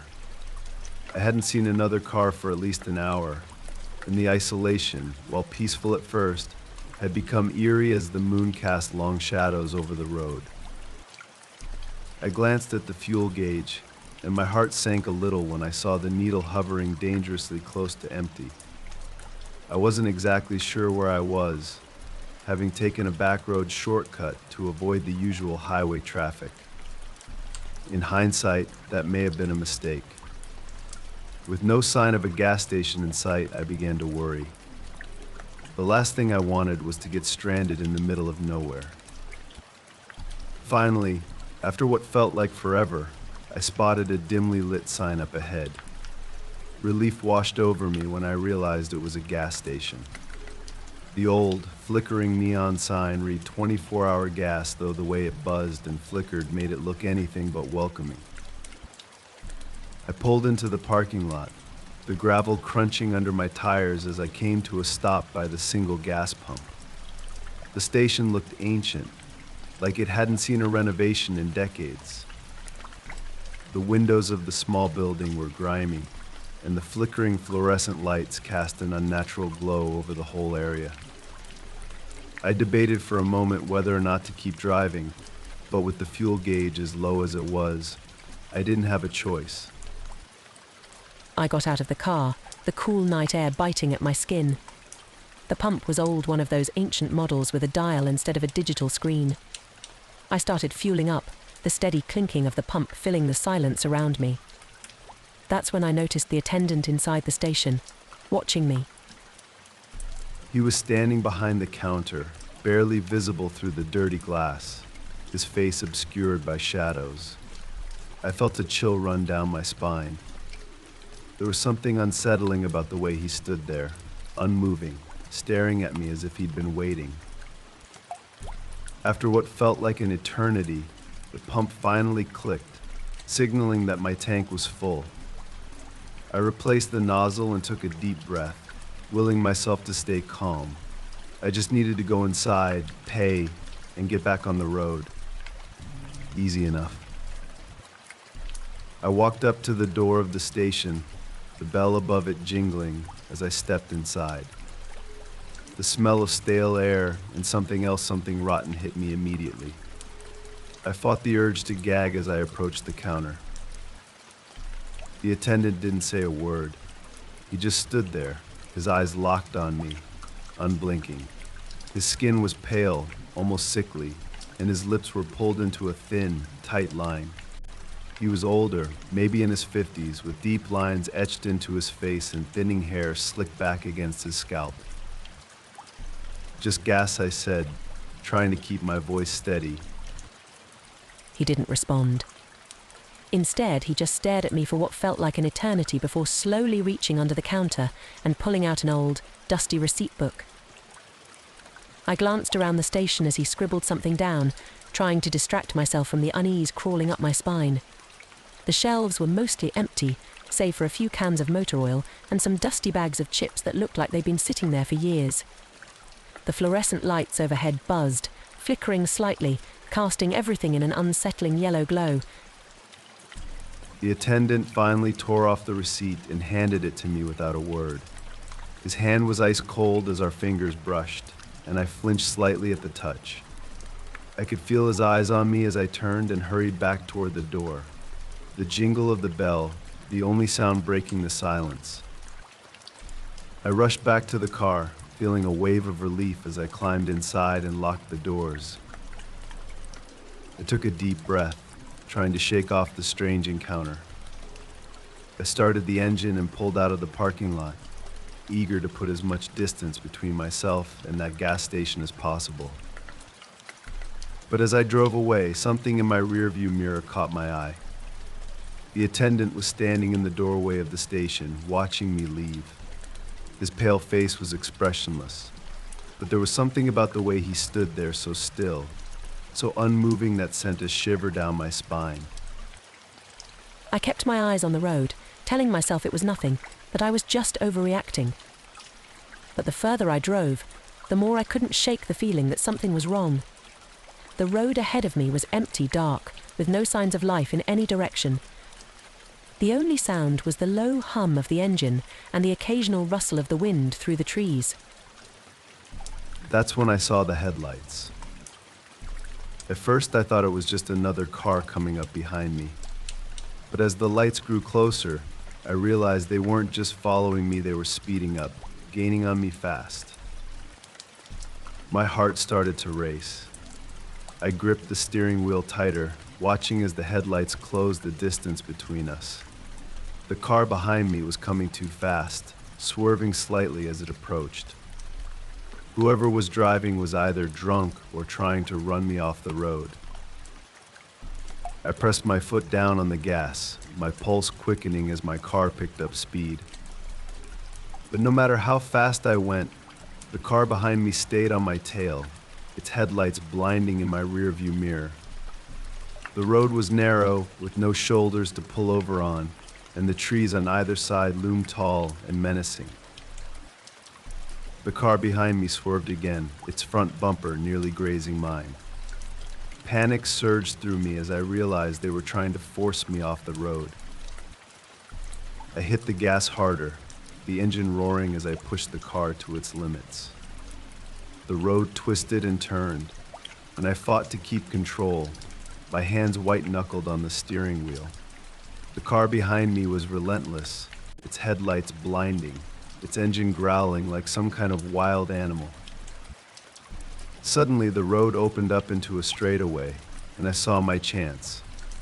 I floored the gas, the speedometer climbing higher and higher as I shot forward. For a moment, I thought I'd lost them. The car behind me seemed to fall back, the headlights growing dimmer in my rearview mirror. But then, just as I began to feel a flicker of relief, they were back closer than ever, right on my bumper. And that's when I realized something that made my blood run cold. It was the same car. I hadn't seen it clearly back at the gas station, but now, in the glare of the headlights, I recognized the shape of the old, rusted truck. It was the same one that had been parked outside when I was fueling up. And there, behind the wheel, was the gas station attendant, his pale face illuminated in the glow of my brake lights. I couldn't breathe. My mind raced as I tried to make sense of what was happening. Why was he following me? What did he want? I didn't have time to think. The road was narrowing again, the trees closing in on either side, and the truck was getting closer, its engine roaring like a predator stalking its prey. I swerved, trying to throw him off, but he matched my every move. He was toying with me, driving me into a panic, and it was working. My heart pounded in my chest as I swerved again, the tires screeching against the pavement. Suddenly, I saw it a small side road up ahead, barely visible in the darkness. Without thinking, I yanked the wheel to the right, veering off the main road and onto the narrow dirt path. The car jolted as it hit the uneven ground, but I kept going, my only thought to get away. For a moment, the truck didn't follow. I could see it in my rearview mirror, still on the main road, its headlights growing dimmer as I sped down the side road. Relief washed over me, maybe I'd lost him. But then, out of nowhere, the truck appeared again. It barreled down the side road, faster than ever, its headlights blinding as it gained on me once more. My heart raced as I realized I had nowhere to go. The side road was a dead end, surrounded by dense woods, and the truck was closing in fast. I slammed on the brakes, the car skidding to a stop just before the trees. There was no escape.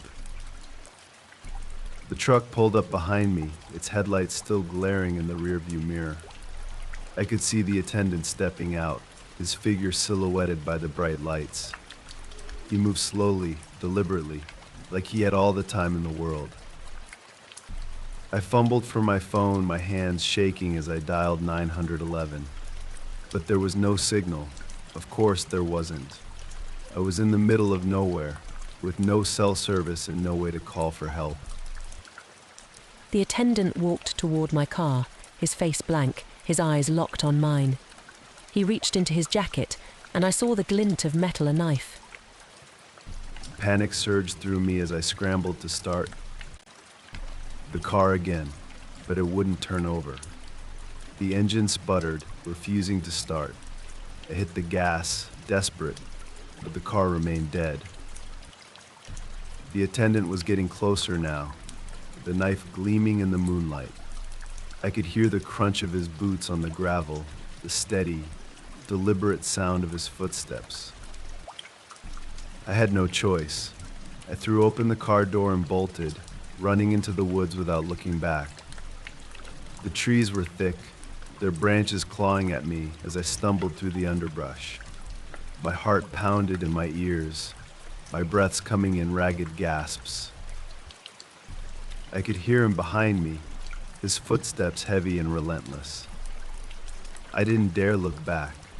I just kept running, my only thought to escape. But no matter how fast I ran, he was always there right behind me, just out of sight, his footsteps growing louder with each passing second.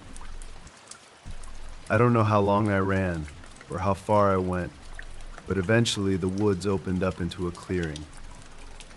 There, in the distance, I saw another gas station, its lights flickering in the darkness. I sprinted toward it, my legs aching, my lungs burning. The gas station was old and worn, much like the one I'd left behind, but it didn't matter. It was my only hope. I burst through the door, gasping for breath. The attendant behind the counter, a different man this time, younger, with kind eyes, looked up in surprise. Help, I managed to choke out. Please, ... he's coming. The attendant's face paled as he reached for the phone. "Stay here," he said, his voice urgent. "I'll call the police." But as I stood there, my heart racing, I realized something. The parking lot outside was empty. There was no truck, no headlights, no sign of the man who had been chasing me. Had I imagined it? Was it all in my head? The attendant returned, his expression worried. "They're on their way," he said. "You're safe now." But as I stood there, trembling, I couldn't shake the feeling that it wasn't over, that somewhere, out there in the darkness, he was still watching me. It had been a long week, and all I wanted was to get away. My friend Alex and I had been planning this camping trip for months, and finally the weekend had arrived. We were both city dwellers, and there was nothing more appealing than spending a few nights under the stars, far from the noise and chaos of our everyday lives.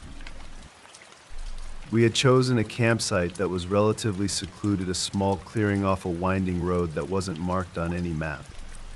Alex had found it on a hiking forum, where adventurers shared secret spots away from the usual tourist trails. It was supposed to be perfect quiet, peaceful, and surrounded by nothing but nature. The drive out was uneventful at first. We left the city early in the afternoon, the car packed with supplies, tents, sleeping bags, food, and everything else we thought we might need for a weekend of camping. The sun was beginning to set as we turned off the main highway and onto the back roads. The further we drove, the more remote the landscape became. Tall trees lined both sides of the road, their branches stretching overhead, casting long shadows across the narrow path. By the time we arrived at the campsite, it was nearly dark. The clearing was just as Alex had described, a small open space surrounded by dense woods, with a fire pit in the center and enough room for a couple of tents. We wasted no time setting up camp, eager to get everything ready before the last bit of daylight disappeared. As we worked, the sounds of the forest began to fill the air, the rustle of leaves in the breeze, the distant call of birds settling in for the night, and the occasional creak of the trees as they swayed in the wind. It was peaceful, almost hypnotic. For the first time in weeks, I felt my mind begin to relax. Once the tents were up and the fire was crackling, we settled in for the night. We roasted hot dogs over the flames, drank a few beers, and talked about everything and nothing. It was exactly what I had been looking forward to, just the two of us, miles away from anyone else, with nothing but the stars overhead. As the night wore on, the conversation turned to the usual topics that come up when you're camping in the middle of nowhere: ghost stories, strange encounters, the kinds of things that make you question every sound you hear in the darkness. Alex had always been a fan of horror movies, and he loved trying to freak me out. Normally, I didn't mind most of the time. I could laugh it off. But that night, there was something about the way the trees seemed to close in around us, the way the wind howled through the branches, that made everything feel just a little too real. It was sometime after midnight when we finally decided to call it a night. The fire had burned down to embers, and the air had grown cold. I crawled into my tent, pulling the sleeping bag tight around me, and closed my eyes, expecting to fall asleep almost immediately. But sleep didn't come. Instead, I found myself lying there, staring up at the ceiling of the tent, listening to the sounds of the forest.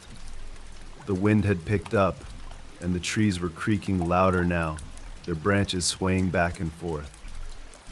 Every so often, I would hear a rustle in the bushes nearby, or the snap of a twig, and my heart would race, my mind conjuring images of wild animals or worse lurking just beyond the firelight. I tried to tell myself it was nothing, that it was just the usual sounds of the woods at night. But no matter how hard I tried, I couldn't shake the feeling that something was wrong. Then I heard it. At first, it was so faint that I thought I had imagined it a soft, distant sound, like the crunch of footsteps on gravel. I held my breath, straining to listen, but the wind drowned out everything else. For a moment, I thought maybe it was just Alex getting up to use the bathroom or something. But when I called out to him, there was no answer. The footsteps came again, this time closer, more deliberate. I sat up, my heart pounding in my chest, and unzipped the tent just enough to peek outside. The fire had all but gone out, leaving the campsite bathed in shadows. I could just make out the shape of Alex's tent across from mine, and there was no sign of movement. The footsteps stopped. I waited, my breath coming in shallow gasps, but the silence was deafening. I told myself I was being ridiculous, that it was probably just a deer or some other animal wandering through the woods. But deep down, I knew that wasn't true. Then, out of nowhere, there was a loud crash like something heavy had been knocked over. I jumped, fumbling with the zipper as I scrambled out of the tent. My heart was racing, and my hands were shaking as I grabbed the flashlight from my bag. I shone the beam around the campsite, my eyes scanning the trees for any sign of movement. The fire pit, the tents, the clearing, everything looked the same. Nothing seemed out of place. But then I saw it. Just beyond the edge of the clearing, partially hidden in the shadows of the trees, there was a figure. It was tall and thin, with long limbs that seemed to blend into the darkness. I could barely make out its face, but there was something about the way it stood there, motionless, that sent a chill down my spine. "Alex," I whispered, my voice barely audible. There was no response. The figure didn't move. It just stood there, watching me. Panic surged through me, and I backed away slowly, my flashlight shaking in my hand. I didn't know what to do. I didn't want to turn my back on whatever or whoever was out there, but I couldn't just stand there, frozen in place. Then, as if on cue, the figure took a step forward. That was all it took. I turned and bolted, running toward Alex's tent, shouting his name as loudly as I could. My voice echoed through the trees, but there was still no answer. I reached his tent and yanked the zipper open, my heart pounding in my chest. The tent was empty. Panic gripped me.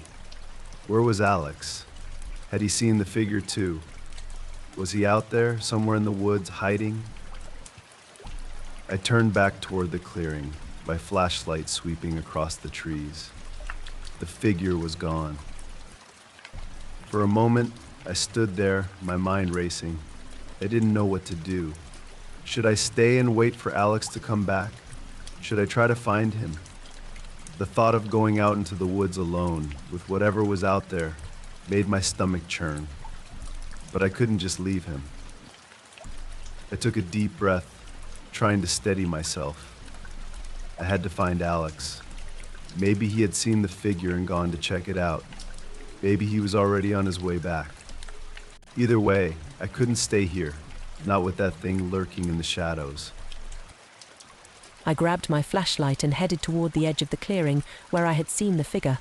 My hands were trembling, and my heart was racing, but I forced myself to keep moving. Every sound, every rustle of leaves, every snap of a twig made me jump, my nerves on edge. I reached the spot where the figure had been standing, but there was no sign of it. The ground was covered in leaves, and there were no footprints, no tracks, nothing to indicate that anyone had been there.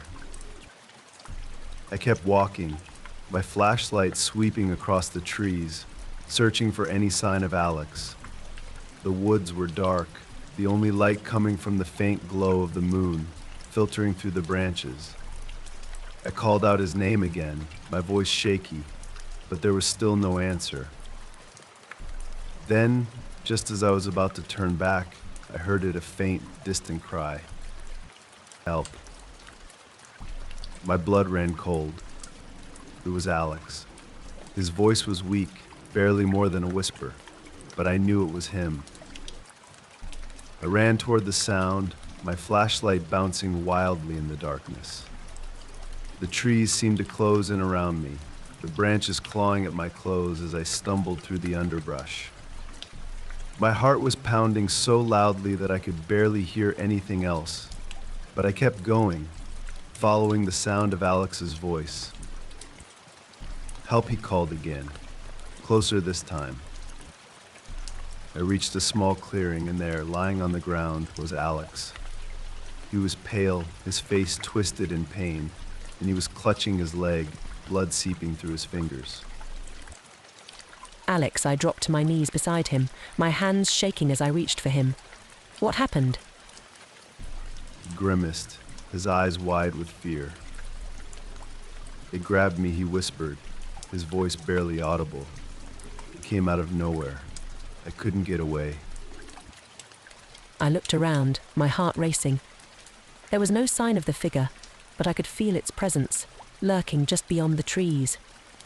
We had to get out of here. We need to go, I said, my voice trembling. Can you walk? Alex shook his head, his face pale. I don't think so, he muttered, wincing as he tried to move. Panic surged through me. How were we going to get out of here?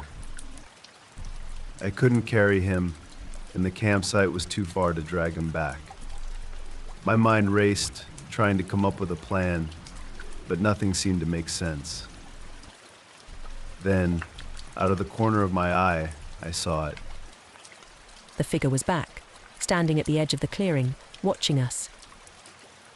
My breath caught in my throat, and I froze, my heart pounding in my chest. It didn't move, didn't make a sound, just stood there, its eyes locked on us. We have to go, I whispered, my voice trembling. Now. I grabbed Alex's arm, helping him to his feet. He winced in pain, but he didn't protest.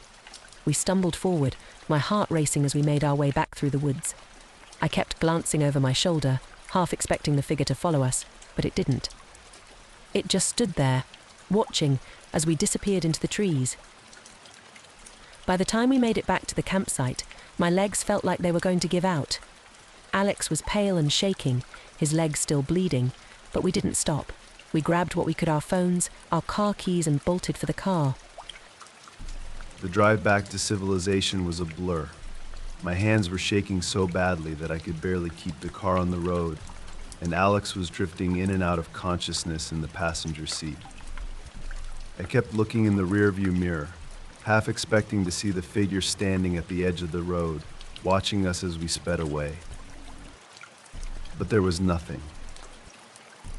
It wasn't until we were miles away, back on the highway, that I finally let myself breathe. Alex was still pale, but the bleeding had slowed, and he seemed stable for now. I didn't know what we had seen out there, whether it was some kind of animal or something else entirely, but I knew one thing for sure: we were never going back. To this day, I still don't know what that figure was or why it was watching us. But I can't shake the feeling that it's still out there, somewhere, waiting for its next victim. The plan was simple: a weekend away from it all, hiking through the remote mountains with nothing but my backpack, the forest, and some solitude. Work had been stressful lately, and I desperately needed a break, a chance to clear my head, to reconnect with nature, and to leave behind the never-ending demands of the city. The mountains had always called to me when I needed to recharge, and this weekend was no different. I set out early in the morning, the sun just peeking over the horizon as I loaded up my car and hit the road. The drive itself was peaceful, the highway empty as the landscape gradually shifted from sprawling suburbs to dense forests and rugged terrain. By the time I reached the trailhead, the parking lot was mostly empty, save for a couple of cars. Perfect, I thought. I was here for solitude, not crowds. I slung my backpack over my shoulders, tightened the straps, and took a deep breath of the crisp mountain air. The trail ahead was steep but well marked, winding through the dense pines that blanketed the mountainside. I felt my stress melt away with each step, the worries of the world slipping into the background as the sounds of nature filled my ears, the rustling of leaves, the distant call of birds, the crunch of my boots on the dirt trail. The first few hours were blissful. The trail led me deeper into the forest, the air cooler as the trees grew denser. I passed a couple of other hikers early on, exchanging polite nods as we passed, but for the most part, I had the trail to myself. I stopped for a break around midday, sitting on a fallen log as I ate a quick lunch and took in the scenery. The sun filtered through the canopy, casting dappled shadows on the forest floor, and for the first time in what felt like weeks, I could finally breathe. As I packed up my things and prepared to continue, I noticed a side trail branching off from the main path. It wasn't marked, and the entrance was nearly hidden by overgrown bushes, but something about it piqued my curiosity. I pulled out my map, but the trail wasn't listed, odd, but not entirely surprising. These mountains were vast, and there were plenty of unofficial paths that weren't on the standard hiking maps. Curiosity got the better of me, and I decided to explore. I told myself I'd just check it out for a little while, see where it led, and then turn back to the main trail. The path was narrow and overgrown, winding through dense underbrush that scratched at my legs as I walked. The deeper I went, the quieter the forest became. The usual sounds of birds and rustling leaves faded, replaced by an almost eerie silence. After about half an hour of walking, I spotted something through the trees, a structure, partially hidden behind the thick foliage. As I drew closer, I realized it was an old cabin, small and weathered, with ivy creeping up the walls and the roof sagging in places. It looked abandoned, but there was smoke rising from the chimney, a thin, wispy trail that blended into the sky. I hesitated, my instincts screaming at me to turn back, but my curiosity wouldn't let go. Who would be living all the way out here, in the middle of nowhere? And why was this place not on the map? Against my better judgment, I stepped off the path and approached the cabin. The front door was slightly ajar, and as I knocked softly, it creaked open a little further. "Hello," I called, my voice sounding unnaturally loud in the silence. A moment later, the door swung open, and an old man stepped into the doorway. He was tall and thin, his skin weathered and his hair gray, with a scruffy beard that hadn't been trimmed in weeks. His clothes were old and worn, patched in places, and he looked at me with tired eyes. "Can I help you?" he asked, his voice raspy. "I'm sorry to bother you," I said, feeling awkward. "I was just hiking and saw the cabin. I didn't expect anyone to be living out here." He nodded slowly, his eyes scanning me like he was sizing me up. "Not many folks come this way," he said, stepping aside and gesturing for me to come in. "You must be hungry. I was just about to make some tea." I hesitated, unsure if I should accept the invitation. Something about the situation felt off the isolated cabin, the strange man living alone in the mountains, the fact that this trail didn't appear on any map.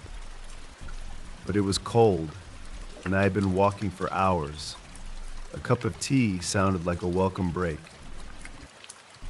I stepped inside, the wooden floorboards creaking beneath my feet as I entered. The cabin was small, just one room with a wood stove in the corner, a couple of old chairs, and a table covered in papers and maps. There was a small bed pushed against the far wall, and the air smelled faintly of smoke and something else I couldn't quite place. The old man moved slowly, his hands shaking slightly as he poured water into a kettle and placed it on the stove. "I've been living out here for years," he said, his back to me. "Got tired of the world, you know. Too much noise, too many people. Figured I'd find some peace out here. I nodded, though I didn't say anything. As he prepared the tea, I glanced around the cabin. There were old photographs on the walls, black and white images of men in ranger uniforms, hiking groups standing in front of mountains, a few family photos that had faded with time. One photo in particular caught my eye. It showed a group of hikers standing in front of the very trail I had just come from, but something about the image was strange. The faces were blurry, almost as if they had been smudged or distorted. Before I could ask about it, the old man set 2 cups of tea on the table and sat down across from me. His hands were shaking slightly, and his eyes darted toward the door every few minutes, as if expecting someone or something to walk in at any moment. As we sipped the tea, he began to talk, his voice low and quiet. He told me about his time as a park ranger, how he had come to the mountains years ago to escape the world. He talked about the wildlife, the changing seasons, the quiet solitude of the forest. But there were gaps in his story, things that didn't quite add up. He couldn't remember certain details like the names of the people in the photographs or exactly how long he'd been living in the cabin. And every time I asked about the trail or how to get back, he'd change the subject. After about an hour, I decided it was time to leave. The sun was starting to set, and I didn't want to be caught out here in the dark. I thanked the old man for the tea and stood to go, but as I reached for the door, he suddenly blocked my path. "You shouldn't go now," he said, his voice shaky. "It's dangerous out there at night." I frowned, confused. Dangerous? What do you mean? There are things in the woods, he muttered, his eyes wide. Things you don't want to meet in the dark. I stared at him, unsure of what to say. Was he just a lonely old man trying to scare me, or was there something more to his warning? "I appreciate the advice," I said, trying to keep my voice calm. "But I really need to get back." He didn't move, his eyes locked on mine. "You'll regret it if you leave now." A chill ran down my spine. There was something in his voice, something desperate, almost pleading, but I couldn't stay. Not in that cabin, not with this strange man who seemed to be hiding something. "I'm sorry," I said, stepping past him and opening the door. "But I have to go." I didn't wait for his response. I stepped outside, the cool evening air hitting my face as I hurried back toward the trail. I could hear him behind me, muttering something under his breath, but I didn't turn back. As I walked, the sun dipped lower, casting long shadows across the forest. The trail was harder to follow now, the trees blending together in the fading light. Every now and then I'd hear a rustle in the bushes or the snap of a twig, and my heart would race, my mind flashing back to the old man's warning. By the time I realized I was lost, it was already dark. I stopped, my breath coming in short gasps as I tried to figure out where I was. The trail had disappeared, swallowed by the dense underbrush, and there was no sign of the cabin or the main path. Panic began to set in, my mind racing with thoughts of what might be lurking in the darkness. I pulled out my phone, but there was no signal. I was completely alone, miles from civilization, with no way to call for help. Suddenly I heard it, a soft rustling sound, coming from the trees behind me.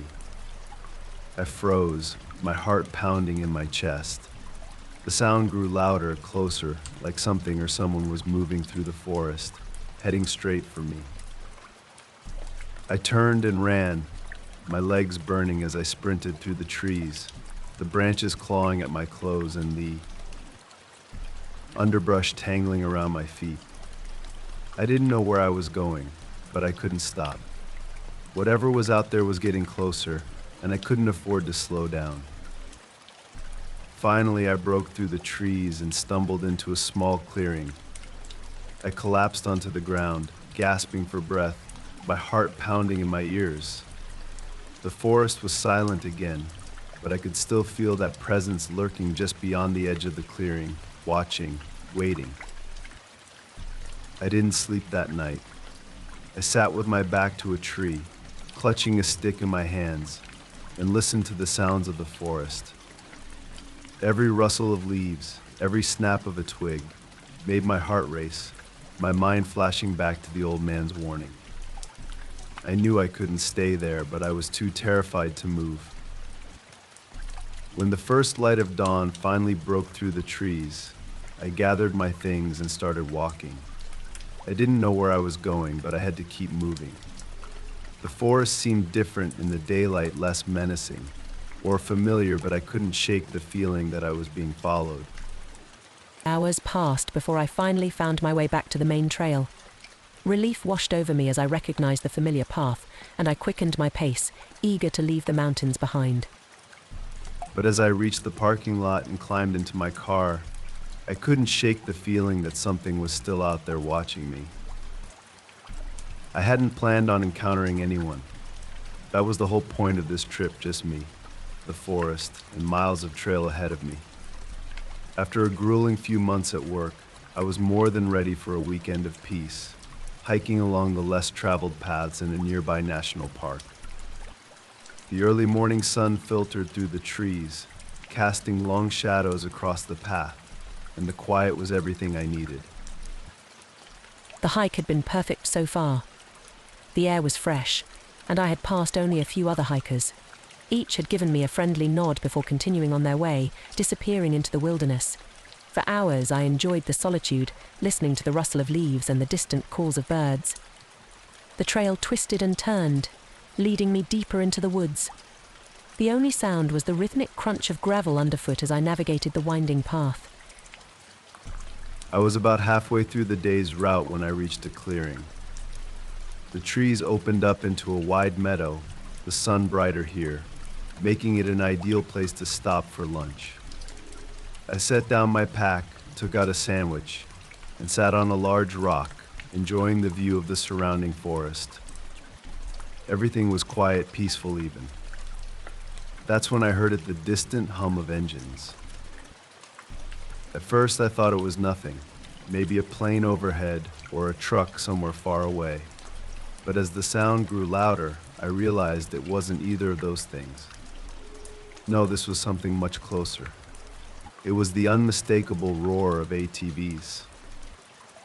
The noise drew nearer, and soon 4 ATVs burst through the tree line, kicking up dirt and debris as they came into the clearing. My heart jumped, and I stood up, unsure of what to do. The riders wore helmets, their faces obscured, but their body language felt off. They didn't wave or nod like the other hikers had earlier. Instead, they slowed to a stop a few feet away from me, their engines still rumbling. The leader, a man in a gray hoodie, was the first to speak. He revved his engine once more, then cut it off, pulling up alongside me. He took off his helmet, revealing a scruffy face and a sly grin that immediately made my skin crawl. "Where are you headed?" he asked, his voice casual, too casual. I forced a smile, though the knot in my stomach tightened. "Just hiking," I replied, trying to keep my voice steady. "Heading back to my car soon." The other 3 riders lingered behind him, watching me but saying nothing. The man in the hoodie didn't move, just stared at me for a moment longer than felt comfortable. "You sure you're not lost?" another man piped up, his voice dripping with sarcasm. He had a shaved head and tattoos running up his arms, and his smile didn't reach his eyes. "No, I'm fine," I said, my heart pounding in my chest. I glanced toward the trail I needed to take. They had come from that direction. I had to go through them to get back to the safety of the main path. I didn't like this. Not one bit. Gray Hoodie leaned in a little closer, his grin widening. "These woods can get confusing," he said, his voice low. "Easy to wander off the trail and get yourself into trouble." His words sent a chill down my spine. I tried to think of a way to end the conversation and leave, but before I could respond, they all revved their engines again, circling me like wolves toying with their prey. The dust they kicked up made me cough, but I didn't dare show any more signs of fear. They were playing with me, enjoying every second of it. I stepped forward, hoping they'd get the message and let me pass. Instead, they tightened their circle, the ATVs roaring as they blocked every possible exit. "Looks like you're in a hurry," the man with the shaved head sneered. "Where are you off to?" I didn't answer. My heart pounded so loudly in my chest I thought it might burst. Panic clawed at the edges of my mind, but I couldn't let them see how scared I was. I knew that if I showed fear, things could get much worse. Grey Hoodie revved his engine again, moving his ATV forward just enough to make it clear he wasn't going to let me pass. Then, out of nowhere, a voice called out, cutting through the tension like a knife. "Let her go." I whipped my head around and saw an older man standing at the edge of the clearing. He looked to be in his late 50s, dressed in hiking gear with a large backpack slung over one shoulder. His face was stern, his eyes locked on the group of men as he slowly approached. The ATV riders hesitated, clearly caught off guard by the sudden appearance of the newcomer. For a moment, no one moved. The tension in the air was palpable. Grey Hoodie looked at the older man, then back at me. His grin faltered, and he revved his engine one last time before cutting it off completely. "You heard him," he said, though the threat in his voice was still there. "We were just having a little fun." The men slowly backed off, their eyes still on me as they restarted their ATVs. One by one, they sped off, disappearing back into the trees, leaving a cloud of dust in their wake. My legs felt like they might give out from under me. I didn't realize how hard I had been gripping my pack until I let go and saw my knuckles had turned white. The older man walked over to me, his expression softening as he got closer. "Are you okay?" he asked, his voice gentle now. I nodded, though I wasn't entirely sure I was. "Thank you," I managed to say, my voice shaky. He waved it off. "Glad I came along when I did. Those types, they don't usually mean well." I took a deep breath, trying to calm my racing heart. I didn't know what to do, I thought. "You're lucky," he interrupted. "This area, it attracts the wrong kind of people sometimes." I glanced toward the trail where the men had disappeared, my stomach still in knots. I've hiked here before. Never had any trouble. The man nodded, adjusting his backpack. Most of the time, it's fine. But every now and then, his voice trailed off as he stared into the trees. I didn't want to ask, but I couldn't help myself. Has something like this happened before? He didn't answer right away, just looked at me for a long moment before finally speaking. "There are stories, people who come out here and don't come back." A chill ran down my spine. "What do you mean?"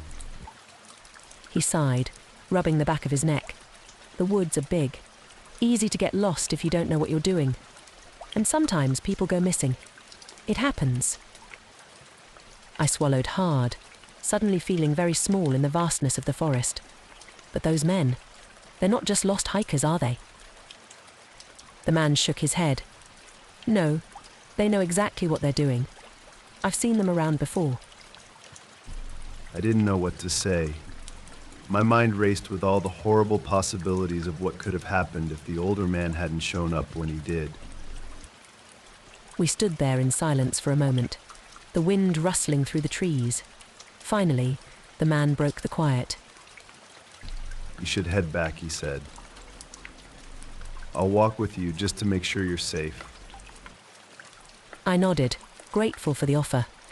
Together, we started back toward the main trail. My legs were still shaky, and my heart hadn't quite slowed down, but with the older man beside me, I felt a little safer. As we walked, the forest seemed to close in around us again, the trees casting long shadows across the path. The sound of the ATVs was long gone, but I couldn't shake the feeling that we were being watched. Every snap of a twig, every rustle of leaves made me jump, my mind conjuring images of the men lurking just out of sight, waiting for their chance. When we finally reached the trailhead and the parking lot came into view, I felt an overwhelming sense of relief. My car was parked just ahead, a beacon of safety after what had been the longest, most terrifying hike of my life. The older man turned to me as we reached the edge of the lot. "Be careful out here," he said, his voice serious, "and maybe think twice before hiking alone." I nodded, too exhausted to argue. "Thank you again," I said, my voice still shaky. "I don't know what I would have done if you hadn't come along." He gave me a small smile. Just glad I could help. As he walked away, I climbed into my car and locked the doors, my hands still trembling. I sat there for a few minutes, just breathing, trying to process everything that had happened. I don't know what those men wanted, but I know one thing: I'll never hike alone again. It was supposed to be an ordinary drive. I was heading back home from a weekend trip up in the mountains, the road stretching out endlessly ahead of me as the sun dipped low on the horizon. The weekend had been perfect, quiet, relaxing, and exactly what I needed to reset after weeks of stressful work. Now, as I made my way back to the city, I felt recharged and ready to dive back into the daily grind. The highway was nearly empty, which was exactly how I liked it. There's something peaceful about driving alone on the open road, with nothing but the hum of the engine and the occasional breeze slipping through the cracked window. I'd been driving for hours, the sun slowly disappearing behind the distant hills, casting the world in shades of orange and pink. But as the light faded, so did my confidence. Something about driving through the empty stretches of road at night always made me uneasy. The trees lining the road seemed to close in as darkness crept in, and the once beautiful sunset was replaced by the cold, indifferent glow of my headlights reflecting off the pavement. I still had about an hour left to drive when the car began to sputter. I glanced down at the dashboard, heart sinking as I saw the fuel gauge needle hovering closer to empty than I'd realized. Cursing under my breath, I scanned the horizon for any sign of a gas station, but the road ahead was dark, lined only with trees and the occasional abandoned building. The sputtering got worse, and before I knew it, the car gave one final shudder and died, coasting to a stop on the side of the road. I cursed again, more loudly this time. Of course, this would happen now, in the middle of nowhere, with no cell signal and not another car in sight. I sat there for a moment, gripping the steering wheel and trying to calm down. There had to be a solution. Maybe I could wait until morning when traffic might pick up, or perhaps someone would pass by and help. But as I looked around at the deserted landscape, the odds didn't feel promising. I grabbed my phone, hoping that somehow, miraculously, I'd get a signal. No luck. No bars, no service, nothing. I let out a long sigh, leaning back in my seat and staring out at the dark road ahead. Just my luck. Minutes ticked by. The road remained empty, the silence growing more oppressive with every passing second. The only sound was the faint rustling of the wind through the trees, and the occasional creak of my car cooling down. I thought about trying to walk, but with no idea how far I was from the nearest town, it didn't seem like a smart move, especially not with the sun completely gone and the world plunged into total darkness. Then, I heard the low, rumbling sound of an engine in the distance. Relief washed over me as I leaned forward, squinting into the darkness to see headlights approaching from behind. The lights grew brighter as the vehicle neared, and I waved my arm out the window, trying to get the driver's attention. The truck slowed down as it approached, its headlights illuminating the road in front of it. It was an old, beat-up thing, the kind of truck you'd expect to see on a farm, not out on the highway at night.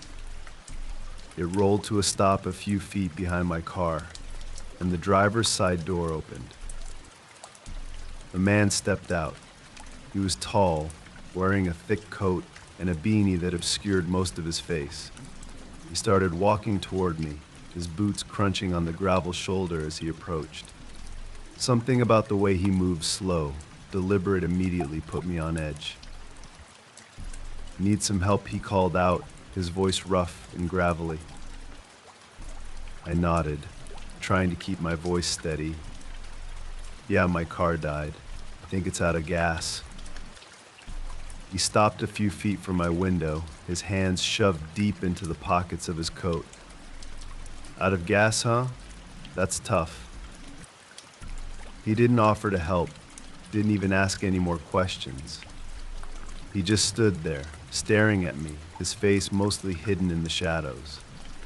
My heart began to race, an uneasy feeling settling in the pit of my stomach. Something about him felt off. "I can give you a ride," he finally said, the words coming out slowly, like he was thinking carefully about each one. "Town's not far from here. We can get you some gas." I hesitated. Everything in me screamed that I shouldn't get into his truck, but what other choice did I have? I was stranded, with no cell service, and the odds of another car coming by were slim to none. Thanks," I said, forcing a smile as I grabbed my backpack from the passenger seat. "I appreciate it." He didn't say anything, just turned and walked back to his truck, his boots crunching loudly in the silence. I followed, every instinct in my body telling me to turn around, to stay with my car, but my feet kept moving. As I reached the truck, I noticed something strange. There was another person inside, sitting in the passenger seat. A woman, maybe in her 30s, her face pale and blank, like she wasn't really there. She didn't even turn to look at me as I climbed into the back seat. The man climbed into the driver's seat and started the engine, the truck rumbling to life as we pulled back onto the road. We drove in silence for a few minutes, the only sound the low hum of the engine and the occasional crackle of the radio. The woman in the front seat didn't say a word, didn't even move, and the man kept his eyes on the road, his expression unreadable. "Where are we headed?" I asked, trying to break the tension. "Just down the road a bit," he replied, his voice flat. "There's a gas station a few miles from here." I nodded, though I didn't believe him. The road ahead was pitch black, with no signs of civilization in sight. As the minutes dragged on, the uneasy feeling in my gut grew stronger. Something wasn't right. I glanced out the window, trying to get my bearings, but everything looked the same trees, the same darkness, stretching on forever. Finally, I couldn't take it anymore. "Are we close?" I asked, my voice a little too loud in the quiet of the truck. The man didn't answer right away. He just kept driving, his eyes fixed on the road ahead. The woman still hadn't moved, hadn't said a single word since I'd gotten into the truck. "Yeah," he said eventually.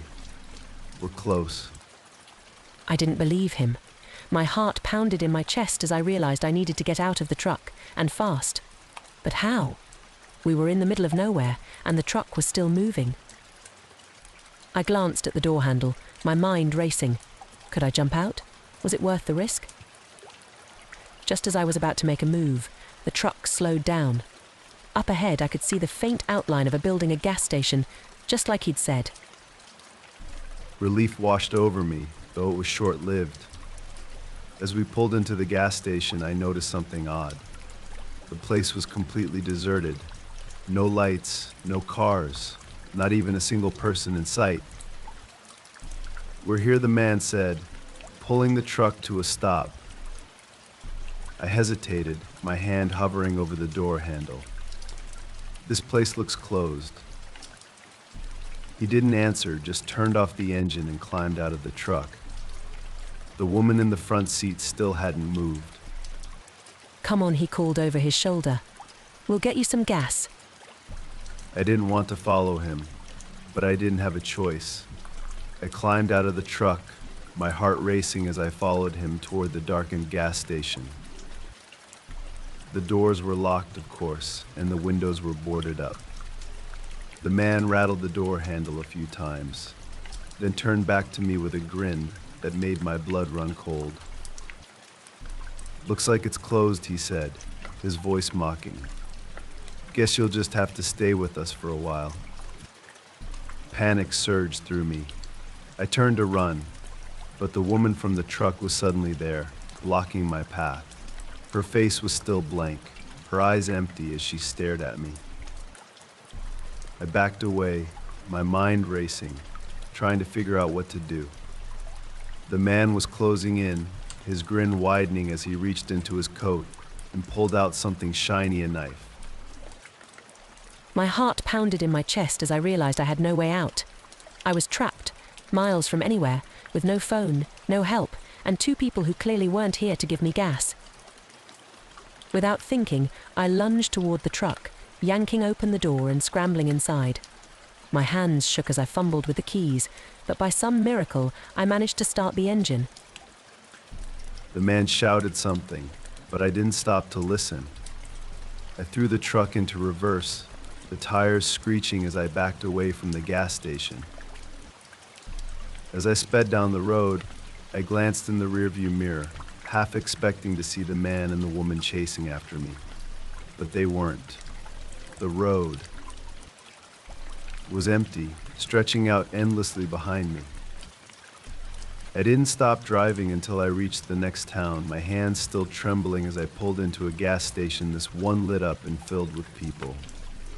I parked the truck, climbed out, and ran inside, breathless and shaking. I never found out who they were or what they wanted, but I know one thing: I'll never pick up a ride from a stranger again. It had been a long day, and the road ahead seemed to stretch endlessly into the darkness. I was driving home after visiting a friend in a neighboring town, the last remnants of sunlight fading into the horizon. The trip had been uneventful so far, but I couldn't shake a feeling of unease that had settled over me as night descended. The road was mostly empty, save for the occasional car passing by, and the surrounding landscape was a mix of dense trees and open fields. My headlights sliced through the inky blackness, revealing nothing but an empty road ahead. It was one of those stretches of highway where towns were few and far between, and cell service was unreliable at best. Still, I wasn't too worried. My car was running smoothly, and I figured I'd make it home before midnight if I kept up the pace. But as the miles rolled by, my car began to sputter. I glanced down at the dashboard, heart sinking as the fuel gauge dipped lower than I had realized.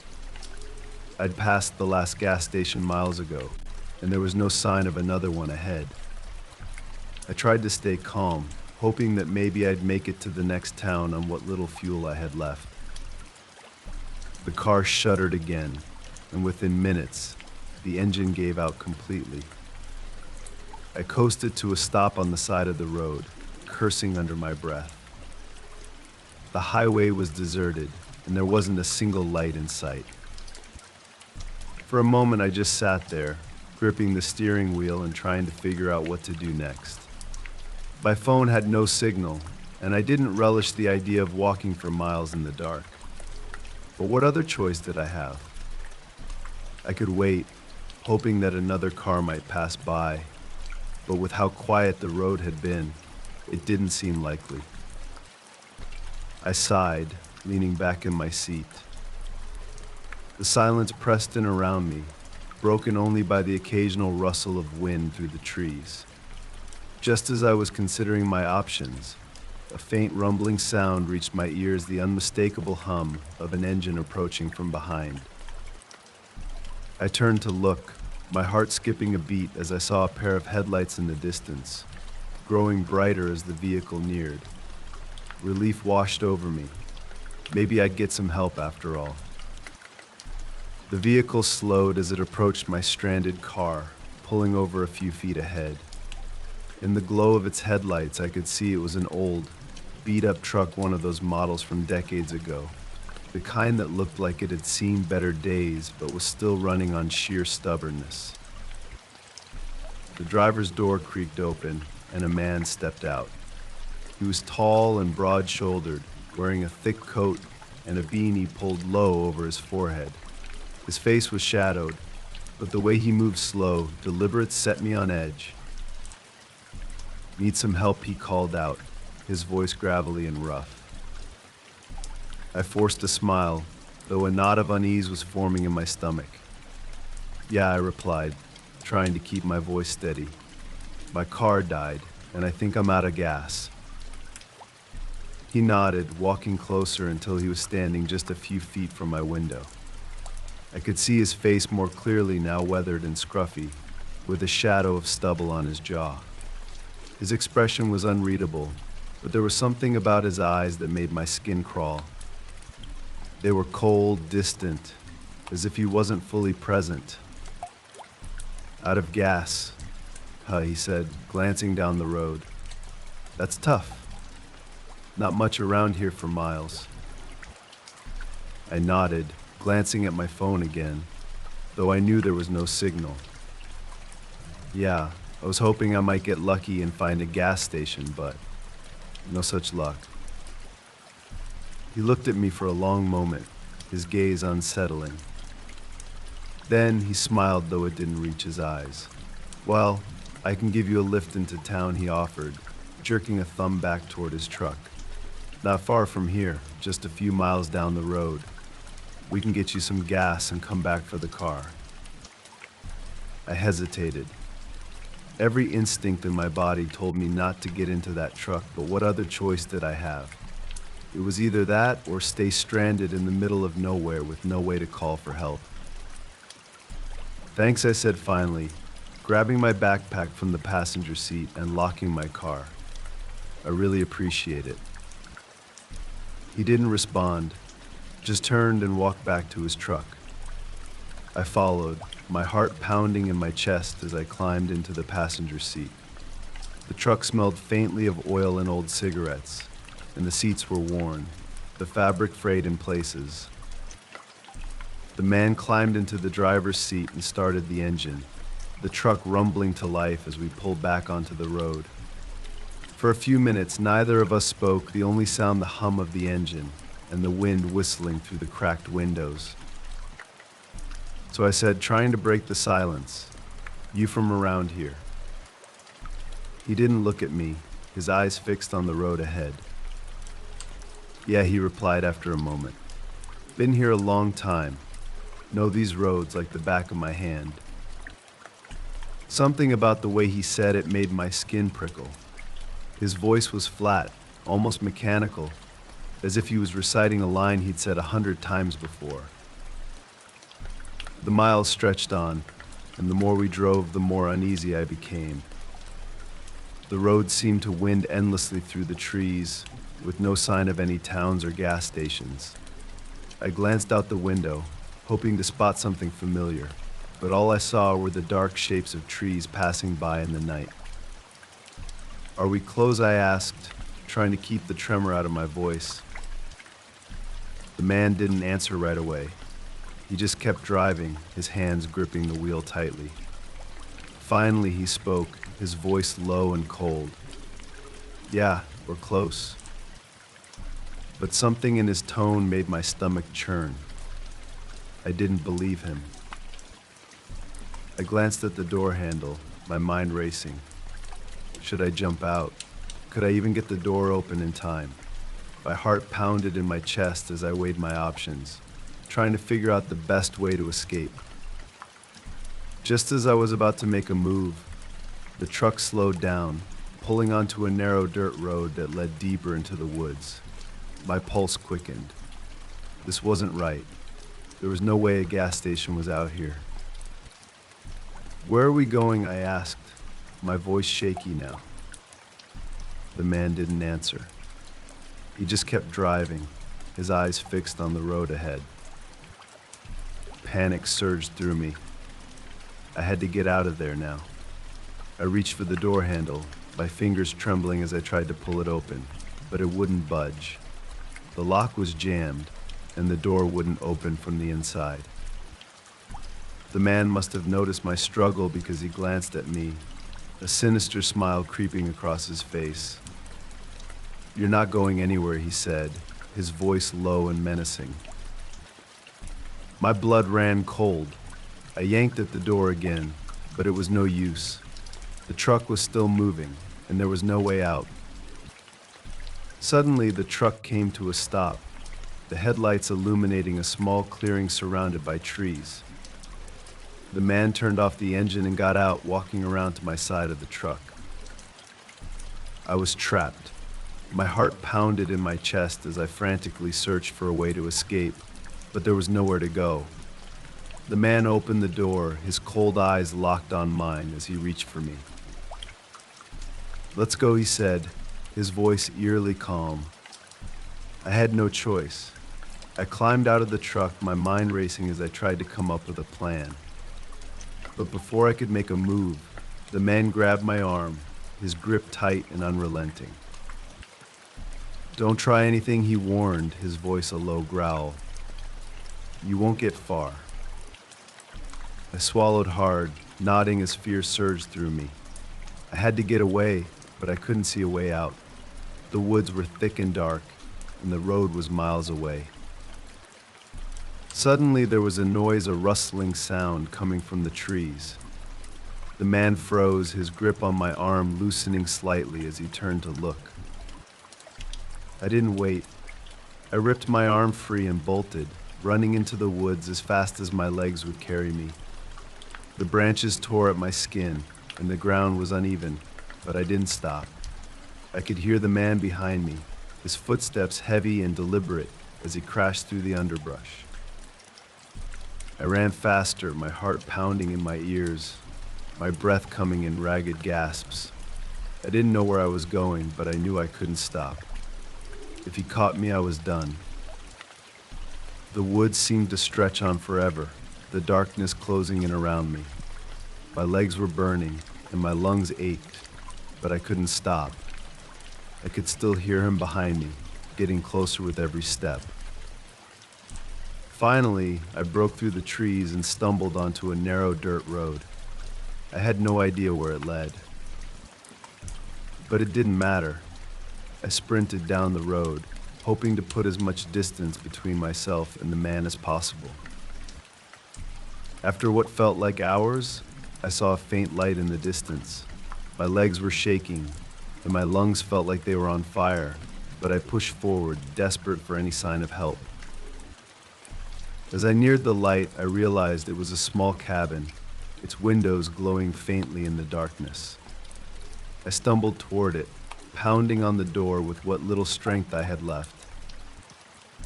The door creaked open, and an older woman peered out, her eyes widening when she saw me. "What happened?" she asked, her voice filled with concern. "There's a man," I gasped, struggling to catch my breath. "He tried to. I need help." She nodded, quickly ushering me inside and locking the door behind us. I collapsed onto a chair, my body trembling with exhaustion and fear. I didn't know what had happened to the man, but I was safe for now. It was supposed to be a peaceful weekend away from the chaos of everyday life. I had been working long hours for weeks, and the stress was getting to me. I needed a break, a chance to recharge and clear my head, so I decided to take a solo hiking trip deep into the woods. I had done it before, and I always found solace in the quiet of nature. The idea of spending a couple of days away from screens, people, and noise sounded like the perfect remedy. I packed light, just the essentials: food, water, a tent, and a map. The weather was ideal, and the trail I chose was far from the popular routes, ensuring I wouldn't run into many other hikers. That was the whole point, after all, solitude. The first day was everything I had hoped for. The trail wound through dense woods, the air filled with the scent of pine and the occasional chirping of birds. The sun was bright but not too hot, casting dappled light through the trees. I walked for hours, stopping occasionally to drink from my canteen or take in the view from a small clearing, It felt like I was the only person in the world, and I loved it. As the sun began to dip lower in the sky, I found a perfect spot to set up camp. It was a small clearing, just big enough for my tent, with a stream nearby for fresh water. I pitched my tent, started a small fire, and settled in for the night. The stars began to appear, and the woods around me came alive with the sounds of insects and distant rustling. It was peaceful, and for the first time in weeks, I felt truly relaxed. The next morning, I woke early, packed up my things, and set out on the trail again. The plan was to hike deeper into the forest, explore a bit more, and then head back to the main trail the following day. As I walked, I couldn't help but feel a growing sense of unease. It wasn't anything obvious, just a feeling that something was off. The deeper I went, the more isolated I felt. The woods were thicker here, the path less worn, and the usual sounds of birds and insects seemed quieter. It was like the forest itself was holding its breath. I shrugged it off, telling myself I was just being paranoid. But the feeling persisted. Around midday, I stumbled upon something unexpected, a small, makeshift campsite. At first I thought it was abandoned, but as I approached I realized it wasn't. There were people there, 4 men, all in their late 20s or early 30s, standing around a fire. They were dressed in hiking gear, but something about them didn't sit right with me. They hadn't noticed me yet, so I stood still, watching them from the edge of the trees. One of the men had a large duffel bag at his feet, and another was holding a thick piece of wood, almost like a club. Their conversation was quiet, but I could hear snatches of it. It sounded tense, like they were arguing about something important. I knew I should leave. I had no business being there, and it was clear they weren't just a group of friendly hikers enjoying a weekend in the woods. But curiosity got the better of me, and I crouched behind a tree, trying to get a better look. That's when I heard one of them raise his voice. "I told you to keep your mouth shut. We can't let anyone find out." My heart skipped a beat. Find out what? Whatever it was, it sounded bad. The others nodded in agreement, their eyes darting around as if they were worried someone might overhear them. I felt a cold sweat break out on my forehead. I needed to get out of there now. I took a slow, careful step backward, trying not to make any noise. But as I shifted my weight, a twig snapped under my foot. The sound echoed through the clearing like a gunshot. One of the men whipped his head around, his eyes locking onto mine. For a split second, we just stared at each other. Then, panic surged through me, and I bolted. I ran as fast as I could, crashing through the underbrush, branches whipping against my face and arms. I didn't know where I was going, I just knew I had to get away. Behind me, I could hear them shouting, their voices rising in alarm. She saw us. Don't let her get away. My heart pounded in my chest, my lungs burning as I pushed myself to run faster. The woods seemed to close in around me, the trees blurring as I sprinted through them. I didn't dare look back, too afraid of what I might see. The trail was nowhere in sight, and I had no idea where I was. I had lost all sense of direction, but I couldn't stop. Not with them chasing me. Their footsteps were getting louder, crashing through the undergrowth like wild animals. I stumbled over a root, nearly falling, but I caught myself and kept running. My legs were burning, my muscles screaming for me to stop, but I couldn't. If I stopped, I knew they'd catch me. Suddenly, I broke through the trees and found myself back on the trail. I didn't know how I'd gotten there, but it didn't matter. I could still hear them behind me, but the sound was fading. They were losing me. I didn't slow down until I was sure they were gone. My legs gave out, and I collapsed onto the path, gasping for breath. I had no idea how far I had run or where I was, but I didn't care. All that mattered was that I was safe for now. I didn't sleep that night. I set up a makeshift camp just off the trail, but every sound made me jump. The rustling of leaves, the snap of a twig, it all sent my heart racing. I kept my knife in my hand, ready to defend myself if they found me again. Morning couldn't come fast enough. As soon as the sun began to rise, I packed up and left. I didn't bother finishing my hike. I just wanted to get out of those woods as quickly as possible. I never saw those men again, but I'll never forget the way they looked at me like I was something they owned, something they were going to take. To this day, I don't know what they were doing out there or what they didn't want me to find out. But I know one thing: I was lucky to get away. I had been hiking in the Appalachian Mountains for about 3 days. It was the kind of hike I dreamed of for years, a long, solo trip through the quiet wilderness to clear my head. Life back home had become too hectic: the endless work hours, the constant noise, the daily grind. I needed a break, and this trail seemed like the perfect escape. It was early autumn, and the weather couldn't have been better. The mornings were cool, and the afternoons were just warm enough to keep you comfortable as you trekked through the changing landscape. The leaves had started to turn, painting the mountains in hues of orange, red, and gold. Every step I took felt like I was walking deeper into a painting, each view more breathtaking than the last. For the first 2 days, everything went smoothly. The trail wasn't crowded, and the few hikers I encountered were friendly but kept to themselves. We exchanged nods or a brief wave as we passed, but that was it. Most of the time, it felt like I had the entire mountain to myself. It was peaceful, exactly what I'd been craving. But on the third day, things took an unexpected turn. I had set out early that morning, hoping to cover more ground before the midday sun made the climb more challenging. The trail wound through dense forests, opening up occasionally to offer stunning views of the valleys below.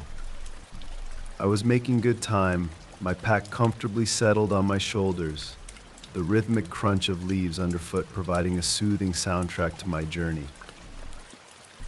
As I rounded a bend in the trail, I spotted a small group of hikers ahead. There were 4 of them, 2 men and 2 women, all in their 30s or 40s, standing near the trailhead. They seemed friendly enough, chatting amongst themselves. One of the men waved as I approached, and I waved back, feeling a bit relieved to see other people after so many hours alone. "Nice day for a hike," one of the men called out, smiling as I neared. "Yeah, perfect weather," I replied, pulling up alongside them.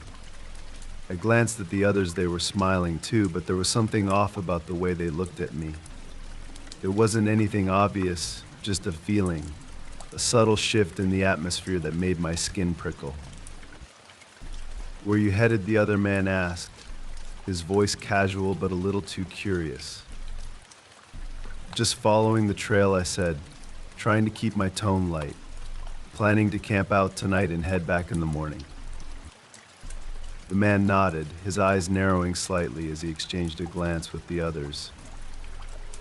"We're camping out too," he said, his voice dropping just a bit. "You should join us." Something about the way he said it made my stomach flip. His smile didn't reach his eyes, and the others were just standing there, watching me too closely, too intently. "I appreciate the offer," I said, taking a small step back, "but I'm planning to camp a little further up the trail." The man's smile faded, replaced by a look that sent a chill down my spine. "You sure about that?" he asked, his tone shifting. "It's getting late. You don't want to be out here alone when it gets dark." The way he said it wasn't friendly, it was a warning. My heart started to race, but I forced a smile. "I'll be fine," I said, trying to sound confident. "I've been out here for a few days now. I know the trail." The man didn't respond, but the way he and the others were looking at me made it clear that they weren't going to take no for an answer. The air around us felt thick, oppressive, like the trees were closing in. I suddenly had the overwhelming urge to get away from them, to put as much distance between us as possible. I should get going, I said quickly, turning to leave. But as I bent down to pick up my pack, I felt a presence behind me, too close for comfort. I turned and found the first man standing right there, his eyes locked on mine, a twisted smile playing on his lips. "You're not leaving," he said, his voice low and menacing. Panic surged through me. I glanced around, looking for an escape route, but the others had moved in, surrounding me. My mind raced, trying to come up with a plan, but I was outnumbered, and we were miles from civilization. "You should have just joined us," the man continued, stepping closer. "It would have been easier." I didn't wait for him to finish. In one swift motion, I grabbed my pack and swung it at him, hitting him square in the chest. He stumbled back, caught off guard, and I took off running. I didn't know where I was going. I just ran. My legs burned as I sprinted through the trees, branches whipping against my face and arms. Behind me, I could hear them shouting, their voices filled with anger. They were coming after me. My lungs felt like they were on fire, but I didn't stop. I couldn't stop. Every instinct in my body was screaming at me to keep moving, to get away before they caught me. I lost track of time as I ran, the trail a blur beneath my feet. The sound of their footsteps faded, but I didn't slow down. Not until I was sure they weren't behind me anymore. Eventually, I stumbled onto another section of the trail. I collapsed against a tree, gasping for breath, my heart pounding in my chest. My legs felt like jelly, and my whole body ached, but I was alive. I had escaped. I didn't set up camp that night. I didn't feel safe enough to sleep. Instead, I kept walking, putting as much distance between myself and them as I could. Every rustle of leaves, every snap of a twig sent my heart racing. I kept glancing over my shoulder, half expecting to see them emerging from the shadows, but the trail remained empty. By the time the sun rose, I was exhausted. My body screamed for rest, but I couldn't stop. I knew I had to keep moving if I wanted to make it out of the mountains safely. When I finally reached the trailhead later that afternoon, I collapsed into my car, locking the doors as if they could still be out there, waiting for me. My hands shook as I started the engine, and I didn't stop driving until I was miles away from the mountains. I don't know who those people were or what they wanted, but I'm certain of one thing: they weren't just hikers. I'll never forget the way they looked at me like I was prey, something they were going to take. I haven't been back to the Appalachian Trail since, and I don't think I ever will. It started as a day like any other, a beautiful, clear afternoon perfect for a long drive through the countryside. I had just finished a relaxing weekend camping by the lake and was ready to make my way home. The roads I typically took were quiet, winding through the forest, far from the congested highways. It was one of those serene routes that most people bypassed, which was why I loved it. The road stretched ahead of me, bordered by towering trees, their branches creating a canopy overhead that filtered the sunlight into patches on the asphalt. As the miles passed, the sun began to dip lower in the sky, casting long shadows across the road. My car hummed along steadily, the windows rolled down to let the cool breeze sweep through.